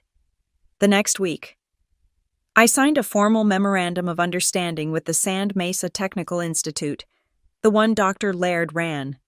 The Rowan Keats Stepstone Partnership was official, formalized in a 10-page legal document. Gideon's quarterly update arrived in my secure inbox. The trust's investments were performing well. The income was stable. The foundation was funded for the next 50 years, even if we never took another donation. I sat in my library, the strategy room, and I looked at the numbers, not the financial numbers, the impact numbers, 40, 25, 100. I finally understood. My family's mistake was thinking money was a thing, something to be hoarded, to be fought over, to be used as a weapon, to be counted. They were wrong. Money is not a thing. Money is a process. It is a tool. It is an engine. Giving it away was not a noble, emotional act. It was a project. It was the most serious, complex, and satisfying project I had ever managed. I walked out into my courtyard. The sun was setting, bleeding a deep, impossible red and purple across the vast desert sky. The Santa Fe twilight, the locals called it. I smiled. It was the first smile I could remember that was not tight, that was not a secret, that was not a performance. There was no shadow cast over it, not from my job, not from my past, and not from a single person who shared my last name. My life, finally, was finding its own rhythm. The Stepstone Foundation grew. A year passed. The work became my life, and my life, for the first time, felt structured and meaningful. We held our second Community Partners Evening, and this time, it was not in the college atrium. We'd had a good year, and we rented out a small, beautiful event space in a restored historic building. There was still cheese, but it was on wooden boards, and the wine was in actual glass. Rowan Keats was there, and he brought a few people from his tech network. Dr. Laird was our guest of honor. We were celebrating the first graduating class of our vocational program. I was not networking. I was listening to Dr. Laird described the success of one of our graduates when a man I hadn't seen before approached our small circle. He was tall, quiet, and he looked solid, like he was part of the landscape. He wore a simple linen shirt and had paint, or maybe plaster, on his hands, as if he'd come straight from a job site. Dr. Laird turned, her face lighting up. Elliot, you made it? I wouldn't miss it, Doctor, he said. His voice was deep and very calm. Mila Ellery. Dr. Laird said, pulling me in. This is Elliot Vance. He's the man who's been doing the pro bono restoration work on the new wing for our culinary students. Elliot, Mila is our founder. Elliot looked at me. His eyes were clear, and he wasn't smiling a polite, social smile. He was just looking, assessing. Ellery, he said. The architect. I'm sorry? I asked. The foundation, the way it's structured, it's built. You're not just throwing money at things. You're building infrastructure. It's an architect's approach. I was so taken aback by the observation that I almost forgot to be polite. Thank you. I used to be an analyst. Same thing, he said, with a small nod. You look for the load-bearing walls. Dr. Laird tells me you're expanding the mission. You're looking into transitional housing. We're in the early stages, I said, my guard reflexively up. Just a feasibility study. We're helping a family that just came out of eviction. Elliot said, his gaze shifting to the room, but still including me. The foundation paid their deposit. It was a lifesaver. But the apartment they're in, it's a box. It's got no light. The kitchen is tiny. You can't heal in a place that's built to be unlived in. He was talking about the family, the nurse. He knew the case. We've been talking about communal spaces, I said, finding myself drawn into a conversation I'd only had with Grace. A shared kitchen, a safe place for the kids to do homework, a healing space, as you said. Exactly, he said, his eyes lighting up. He wasn't a man of many words, but when he spoke about this, the energy was there. A communal kitchen isn't just about saving money, it's about not being alone. It's about a mother being able to watch her child while she cooks and talk to another adult. He was an architect who restored old adobe houses. He was there as an in-kind sponsor, having donated leftover materials, bricks, tile, wood to the college's new wing. He did not ask me where I lived. He did not ask me what I drove. He did not ask me a single personal question. He looked at the plans Dr. Laird was holding for the new vocational center. You're going to need a lot of brick, he said. The sound insulation. These old walls are thick, but the acoustics are bad. What kind of brick are you using for the new partitions in the training center? The conversation lasted for an hour. We talked about light. We talked about acoustics. We talked about the psychology of space. When he left, he shook my hand. It was good to meet you, Mila. I'll send Grace a note about a supplier I know. He might be able to give us a deal on that brick. Our next meeting was at a coffee shop. It was not a date. I had called him. I wanted his professional opinion on a building the foundation was considering leasing. He brought a small, rolled-up set of blueprints. It's a bad lease, he said, after I described it. The plumbing is shot, and the landlord knows it. He's trying to get a nonprofit in so you'll pay for the upgrades. He had saved us, by my estimate, at least $50,000. Thank you, I said. I owe you one. No, you don't. It's good work. Now, tell me about this communal kitchen idea again. I have a sketch. The coffee meetings became regular. They were work, but they were also not. We talked about adobe, the way the earth holds the heat of the day and releases it at night. We talked about why Santa Fe felt different from other places. It's the walls, he said one afternoon. We were at a tiny cafe, and the sun was hitting the yellow plaster wall across the street. People think they're for decoration. They're not. They're 3 feet thick. They're a boundary. A real one. One Saturday, he asked me to go for a walk. Not a hike. A walk. Down Canyon Road. I don't look at the art, he confessed. As we walked past a gallery full of bright, expensive paintings, I look at the buildings, the old adobes. Look at this one. He stopped. He put his hand on a low, curving wall. It was lumpy, imperfect. This is a real one, he said. It's old. You can feel the history in it, the hands that built it. We stood there, just looking at a wall, and it wasn't boring. I used to live in a glass house, I said. The words just came out. He looked at me. His face was calm, unprying. He just waited. It was in New York, I said. For a little while, I had a very loud family, from Ohio, very loud, and very close. Too close. It was the most I had told anyone, besides Gideon and June. Elliot nodded. He kept his hand on the adobe wall. We build thick walls here, he said, his voice quiet. People from the coast, they think it's about hiding, that it's unfriendly. They don't get it. He looked back at me. We don't build them to hide. We build them to stay warm. We build them so we can choose who we let in. I didn't have to say anything else. He understood. He was a man who understood boundaries. He understood the difference between a fortress and a sanctuary. We kept our lives private. It was an unspoken, immediate agreement. He had his own life, his own quiet reputation. I had mine. There were no pictures of us on social media. My digital ghost status remained. His was just minimal, We existed in the real world, not on a screen. We ate dinner in my courtyard. We worked, side by side, at his drafting table. It was slow, it was solid, it was real. One night, 6 months after the walk on Canyon Road, we were in my kitchen. I was cooking. He was sitting at the table, sketching on a napkin a new plan for the Stepstone Center's courtyard. "You know," he said, not looking up from his sketch, "this house is good. It's solid. But my house, it has a better view of the mountains, and my kitchen is bigger." I stopped chopping. I thought your kitchen was tiny." "It is," he said, "which is why I'm planning a renovation. I'm going to knock out the south wall."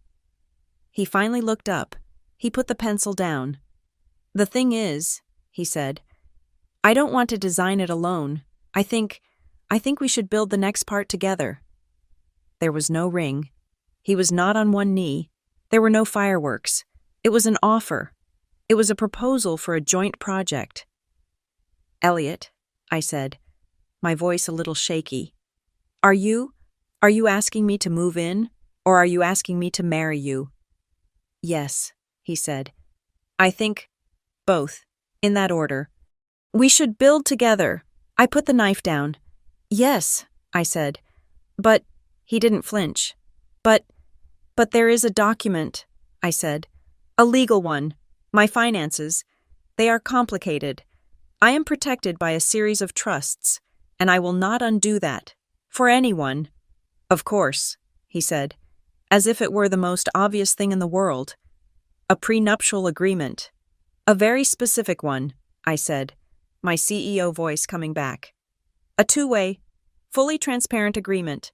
I want your assets protected from me, just as much as mine are protected from you. I want Ms. Dalrymple to talk to your lawyer. I want everything on the table." He smiled, a real warm smile. "A transparent legal framework. That sounds incredibly romantic." And the thing was, it was the most romantic thing he could have said. He was not afraid of my boundaries. He was not trying to get inside my fortress. He was offering to help me build a new, shared wing. "I'll have her draft it," I said. Aunt June flew down from Minneapolis. It was the first time she had seen me since I'd left Ohio. She stayed in my guest house, and I watched her and Elliot talk about soil drainage for the garden.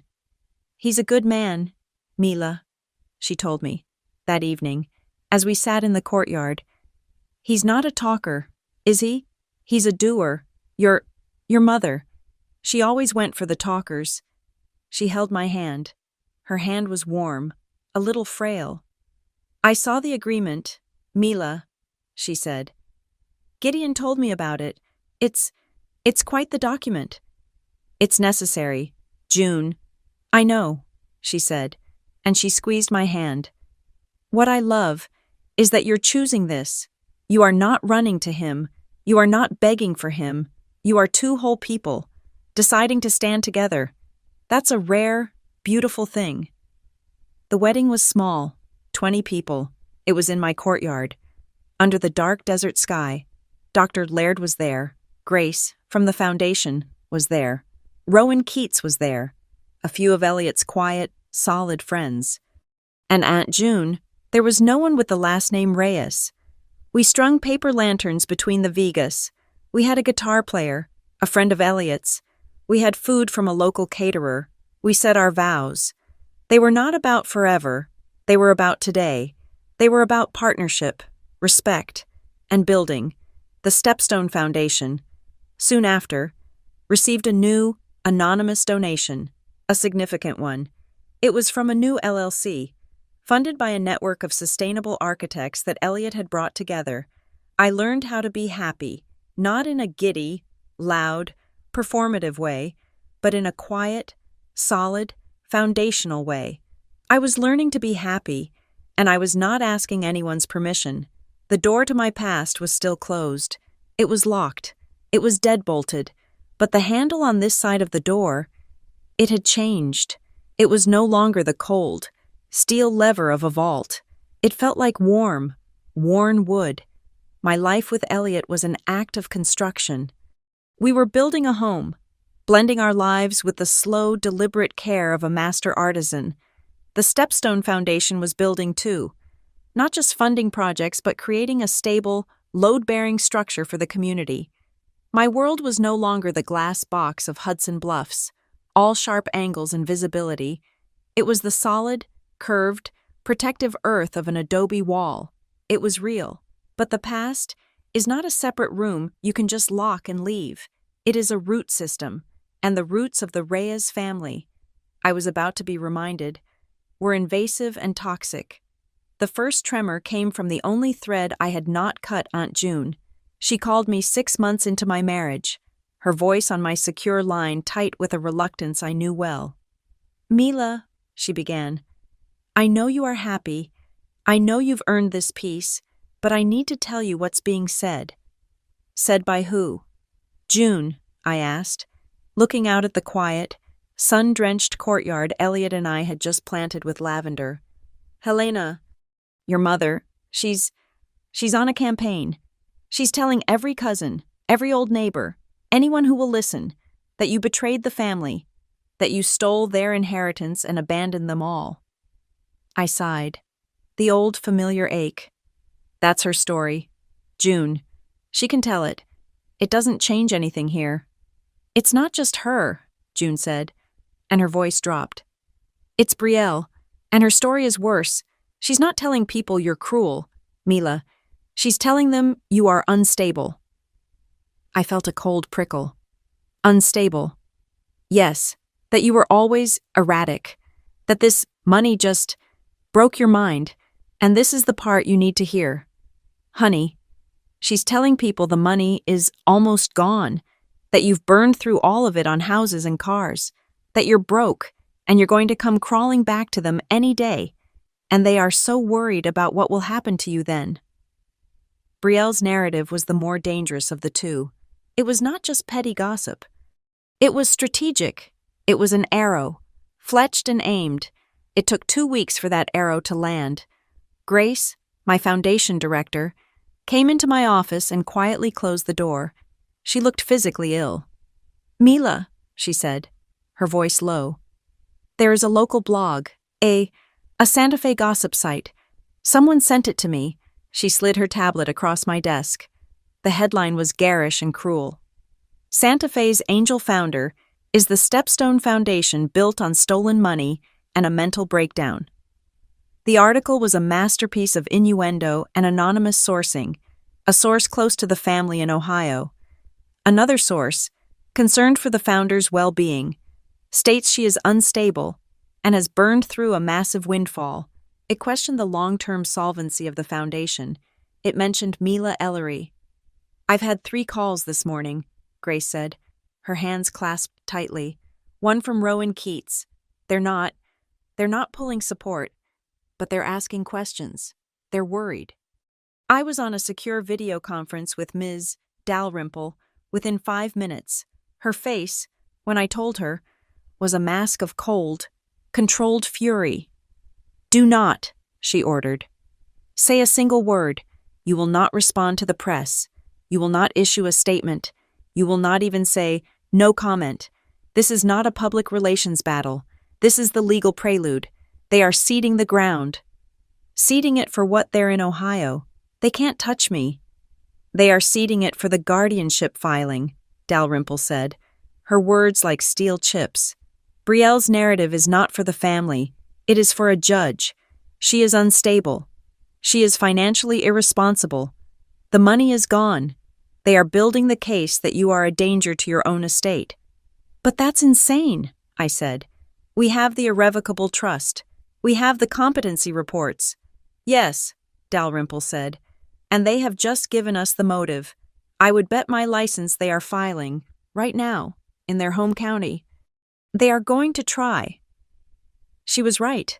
The official summons arrived at her office 3 days later, a courier-delivered packet from a small county court in Ohio. Petition for emergency ex parte. Guardianship and conservatorship. It was the same document I had seen a draft of on my doorstep in Hudson Bluffs. But now, it was real. It was filed, and the evidence they had attached. I laughed. It was a cold, bitter laugh. But I laughed. It was a stack of printer paper, printouts of my mother's Facebook posts. For the last 6 months, Helena had been writing a public diary of her grief, painting herself as the long-suffering, victimized mother of a troubled and lost daughter. Our hearts are broken as we watch our beloved child spiral. We just want her to be safe and get the help she needs. They were using my mother's manufactured, public-facing, social media grief as Exhibit A. This, Ms. Dalrymple said on the phone, her voice humming with professional satisfaction, is a gift. They are greedy, sloppy amateurs. They've filed in the wrong state, based on evidence a child could dismantle, against a person who is legally a ghost. This is beautiful. She immediately filed 2 motions. The first, a motion to dismiss, based on a total lack of jurisdiction, complete with my New Mexico driver's license, my marriage certificate, my tax returns, and my voter registration. The second, a motion to change venue to Santa Fe, if the claimants were foolish enough to want to proceed. And now, she said, while they are off balance and their Ohio lawyer is realizing he's been had, you are going to set the trap. A trap, I said. I was not a trapper. I was a builder. Yes, you are going to invite them to a meeting. You are going to mollify them. I am not seeing them, I said. The words were a flat wall. Oh, yes, you are, she countered. But not as Mila Reyes, the daughter. You are meeting them as Mila Ellery, the head of the Stepstone Foundation. You are, on my advice, offering them a final asset reconciliation meeting to discuss their claims. I hated it. Gideon said to never engage. Gideon is a wealth manager. I am a litigator. We are no longer protecting assets. Mila, we are collecting evidence for a countersuit. My team will draft the invitation. It will be on my letterhead. The letter was a work of art. It was cold, corporate, and dense with legal jargon. It invited the Reyes claimants to a structured discussion to clarify the future intentions of the trust they had named. It offered to discuss a potential one-time good-faith disbursement to settle all future claims. It was bait, a big, fat, juicy piece of bait. But the kill switch was in the 4th paragraph. All attendees must consent to the meeting being fully recorded by audio and visual means. This is a non-negotiable condition from our legal team for the purposes of regulatory compliance and accurate record-keeping. They will never sign that, I said. Mila, Dalrymple said. They are greedy. They are not smart. They will read disbursement as check. They will sign anything. She was right. They all signed. They waived their rights. They agreed to be recorded. A week later, they flew to Santa Fe. I did not meet them at my home. I did not meet them at the foundation. I met them in the sterile, neutral ground conference room of Miss Dalrymple's Santa Fe law firm. I was there first. Seated at the head of a long, polished table, Ms. Dalrymple was at my right, at the door. A quiet, broad-shouldered man in a suit stood at ease. Mr. Evans, from our security and compliance team. His lapel pin was a high-definition body cam. The small black dome in the ceiling was the room's main camera. The sleek black box on the table was a conference speaker and a high-fidelity audio recorder. They were buzzed in. They looked triumphant. They were flushed with the dry desert air and the smell of victory. They thought my letter was a white flag, a surrender. They thought their Facebook posts and the tabloid blog had backed me into a corner. Mila, my mother cried, her voice dripping with a false, saccharine sympathy. She rushed forward, her arms open. I did not stand. I simply put up a hand. Please, sit. This is a business meeting. You know Ms. Dalrymple. The hug died in the air. Her face hardened. They sat, a united front, across the table. They looked at the empty table, at the single pitcher of water. Well, Brielle said, her voice sharp. She was the analyst. She was taking charge. We're glad you finally saw reason. This stepstone thing is a nice hobby, but we need to discuss the family's allocation. Before we begin, Colton said, and he actually smiled. We put together a little something To make it easy for everyone. He pulled a folded piece of paper from his jacket. He slid it across the polished wood. Ms. Dalrymple picked it up. She unfolded it. She looked at it. Her face remained perfectly, professionally blank. "This is a table of expected distribution," she said. "Just a wish list," Colton said, trying to sound casual, but he was proud of it. Dalrymple passed it to me. It was a spreadsheet. Brielle Reyes mortgage payoff, $241,000 plus $500. $1,000 liquidity. Colton Reyes Children's College Fund, $100,000 plus $500,000 liquidity. Helena Frank Reyes New Residence Esti, $400,000 plus $1,000. Annuity trust. At the bottom, under a line titled Agreed, were the pre-written signatures of my mother and my father. They had signed their demand sheet. "We're just trying to protect you, Mila," my father said, his voice a low rumble. "This is family money." "Exactly," Brielle snapped, leaning forward. "And frankly, we're tired of waiting. We're here in good faith. We flew all the way out here. We signed your ridiculous paper. We'd like to see your good faith. We need an advance. Today, before we leave." "An advance," I repeated. $50,000, she said. "Each, for our trouble, for the legal fees we've already had, to show you're serious about reconciliation." "So," Ms. Dalrymple cut in, her voice smooth as silk, "you are requesting a payment of $200,000 today in exchange for what?" "For not taking this further," my mother burst out, her mask of concern shattering. "For not going back to the judge in Ohio, we are saving you. And you are being so incredibly difficult." "Speaking of your legal filings, Mrs. Reyes," Dalrymple said, turning to her, "I was fascinated by your diligence, your daughter's former residence in Hudson Bluffs. It was held in a blind trust. It was an unlisted sale. How, exactly, did you find that address?" Helena looked at Brielle. Brielle looked down at the table. "We're family," Helena said, puffing herself up. "We have our ways. Please, be specific, Mrs. Reyes," Dalrymple said. "It's for our compliance records." Helena smiled, a small, proud, bitter smile. "Brielle's boyfriend. He still has friends at the county registrar's office. He made a call. For family. They just looked up the trust filings." The blood drained from my face. Ms. Dalrymple, however, just wrote it down. "So, you are confirming, on the record, that you and Ms. Brielle Reyes conspired to use a personal contact to gain illegal, unauthorized access to sealed, protected county data." Helwena's smile faltered. It's not illegal if it's for family. We were worried." Ms. Dalrymple did not look at her. She looked at Mr. Evans, the man by the door. He gave a single, slow nod. His body cam had captured it all. "I think we're done here," Dalrymple said. She stood up. They were baffled. "But the distribution," Colton said, pointing at his spreadsheet. "The advance." "There will be no distribution," I said, and I stood up, too. "There will be no advance. This meeting was a courtesy, and you have provided us with everything we need."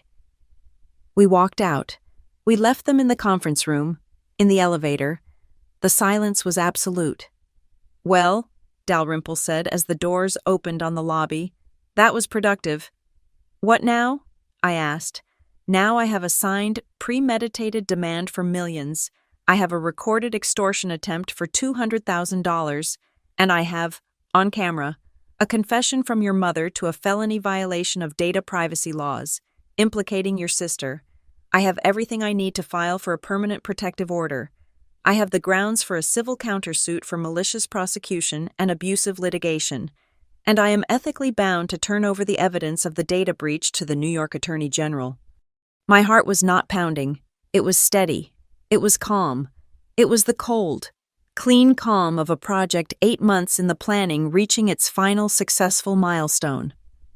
"The Ohio hearing is still on the docket," I said. "Yes, Dalrymple said. We will let them fly home. We will let them wait by the phone for a wire transfer that will never come. And then, tomorrow morning, we will file. The reconciliation is over. The real hearing is about to begin. The Santa Fe courtroom was nothing like the ones on television. It was small, modern, and the walls were a calming shade of desert tan. It was also, as of this morning, the new jurisdiction for my family's legal war. Their Ohio lawyer, having been humiliated by Ms. Dalrymple's motion to dismiss, had officially withdrawn, but they had found a local Santa Fe lawyer, a man with a hungry look and a cheap suit, who had immediately refiled the petition for temporary guardianship. Here, in the correct jurisdiction, they were not giving up. They were just relocating the assault. I sat next to Ms.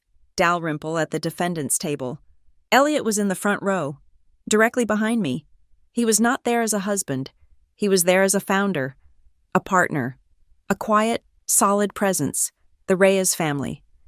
Helena, Frank, Brielle, and Colton sat across the aisle. They looked diminished. The high-altitude sun did not agree with them. They looked pale and angry. Your Honor, their new lawyer began, his voice booming in the small room. We are here today on a simple, tragic matter. My clients, the loving family of Mila Reyes, are petitioning for a temporary emergency guardianship. We have proof that Ms.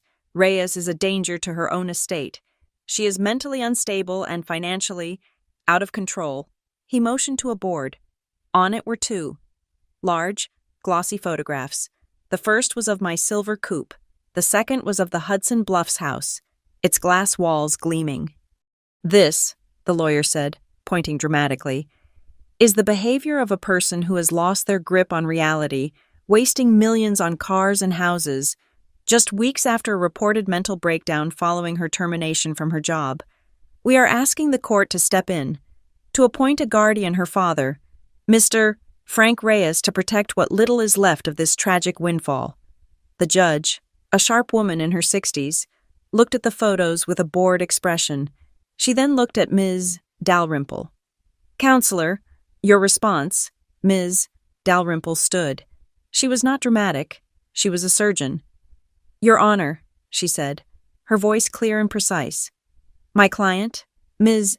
Mila Ellery, who is legally married under that name, is one of the most financially sound individuals in this state. The petitioners have built their case on Facebook posts and tabloid gossip. I have built mine on certified facts. She handed a file to the bailiff, who passed it to the judge. First, Dalrymple said, you will find a full competency report from Dr. Alistair Cohen, a court-certified, independent psychiatric evaluator, confirming Ms. Ellery's more than sound state of mind. Second, you will find a full financial audit from her wealth manager, Mr. Gideon Price, confirming the health of her irrevocable trust. You will note, Your Honor, that my client's total personal expenditures, including all assets, account for less than 2% of the trust's annual earnings. She is not, as counsel claims, burning through her money. She is, in fact, more financially responsible than 99% of the population. The judge's eyebrows went up as she scanned the report. But this, Ms. Dalrymple said, is not really about concern, is it? This is about an attempted extortion. Objection, the other lawyer yelled. Overruled, the judge said, her eyes now fixed on Dalrymple. I'll allow it, but you had better be going somewhere. Counselor. I am, Your Honor. The petitioners claim they are a loving, concerned family. We have evidence, gathered under a legally signed consent waiver, that proves otherwise. Ms. Dalrymple nodded to her assistant. A large screen was turned to face the judge. This, Dalrymple said, is a video recording of a reconciliation meeting my client held with the petitioners 2 weeks ago, a meeting they agreed to have recorded. The video played. The sound was perfect. The conference room. I watched my family, on screen, divide my life. We saw Colton slide his table of expected distribution across the table. We saw Brielle, her face hard, demanding an advance of $50,000 each. For our trouble, We saw Helena, her eyes blazing, confirmed their intent was to control the money. The Reyes lawyer, the man with the cheap suit, was now as pale as his clients. And finally, Dalrymple said, we have this. A recording of a phone call, made after my client informed her family of her intent to donate her funds to charity. This recording, we submit, proves this petition was not an act of concern, but an act of premeditated, malicious litigation. The audio played. My father's roar. That is our money. And then, Colton's voice, cold and analytical. We file for an emergency psychiatric evaluation. We file for incompetence. We get a judge to declare her incapable. The courtroom was silent. The judge looked at the Reyes family. They looked like they had been turned to stone. Your Honor, their lawyer stammered. My clients, they were emotional. Counselor, the judge said, her voice like ice. Be quiet. Ms. Dalrymple, you mentioned a $2.5 million house in Hudson Bluffs, New York. How did your client's family, who live on a hardware store income in Ohio, find an unlisted, private trust property in New York? Ms. Dalrymple looked at her notes. I believe the petitioner, Mrs. Helena Reyes, can answer that. She confessed during the meeting. The judge's gaze swiveled to my mother. Mrs. Reyes, answer the question. How did you find that address? Helena was shaking. We were worried. It was just family. Brielle's boyfriend. He has friends. At the county. The registrar's office. The judge's pen snapped. So you admit, in open court, to conspiring to gain illegal access to sealed, protected data. Helena's mouth opened and closed. No sound came out. Your Honor, Ms. Dalrymple said, standing again. The petitioner's entire case is based on lies, gossip, and evidence obtained through a felony. In light of this, we are filing an immediate countersuit. She placed a new thick file on the table. We seek a permanent, 500-yard restraining order against all four claimants, barring them from contacting my client, her husband, or any employee of the Stepstone Foundation. We seek full sanctions for this malicious and abusive litigation, and we are, as of this morning, turning over the full, unredacted evidence of the data breach to the New York State Attorney General for criminal prosecution. The hammer had fallen. The judge did not hesitate. The petition for guardianship is dismissed, with prejudice, meaning it can never be refiled. All legal fees and sanctions will be borne by the petitioners. The permanent protective order is granted, effective immediately. This court is now in recess. It was over. Helena finally made a sound. It was not a cry of remorse. It was a low, animal wail of loss. Brielle just stared at the wall. Colton was muttering, This isn't justice. This isn't right. Wait, Ms. Dalrymple said, her voice stopping the judge. We have 3 final items for the record. The judge, intrigued, sat back down. First, Your Honor, my client has been accused of abandoning her hometown. While she has no desire to fund her family, she has not forgotten her community. She handed an envelope to the clerk. This is a binding, 4-year commitment to fund the Ridgedale Public Scholarship Fund. A gift made in honor of anonymous kindness. My client believes in helping children, just not through greedy gatekeepers. The judge nodded, impressed. Second, Dalrymple said, my client's husband, Mr. Elliot Vance, has a brief statement. Elliot stood. He did not look at the Reyes family. He looked at the judge. Your Honor, in recognition of the only member of my wife's family who ever showed her kindness, my own family trust is endowing a new wing at the San Mesa Technical Institute. It will be called the June Merrick Center for Vocational Studies. He looked at me. I was crying, quietly. And third, Ms. Dalrymple said, her voice cutting through the emotion. The petitioners have based their entire case for financial irresponsibility on the purchase of the Hudson Bluffs house. They have, in fact, made noise about seizing it. She placed one last document on the table. This is the final transfer deed for that property. My client sold that house, at a profit, 1 month ago. The funds are, and have always been, secure within the irrevocable trust. That was the final, fatal blow. The last-ditch hope that they could somehow lay claim to that asset evaporated. My mother's wail became a sob. Brielle stood up, her face gray, and walked out of the courtroom. As I stood to leave, my father looked at me. His eyes were not sad. They were just empty. I looked back at him. "Family," I said, my voice just loud enough for him to hear, "is not a pair of handcuffs." Then I turned, and I walked out. The press was waiting, a small gaggle of local reporters, alerted by the gossip blog. "Mila, is it true? What will you say to your family?" I said nothing. I just looked at them. Elliot took my hand. Ms. Dalrymple stepped in front of the cameras, a shark in her natural element. "My client has no comment," she said, her voice projecting. "My client, Mila Ellery, has been the victim of a malicious, abusive litigation attempt. We are confident the state of New York will pursue the related criminal charges. My client looks forward to continuing her award-winning philanthropic work. Free from harassment.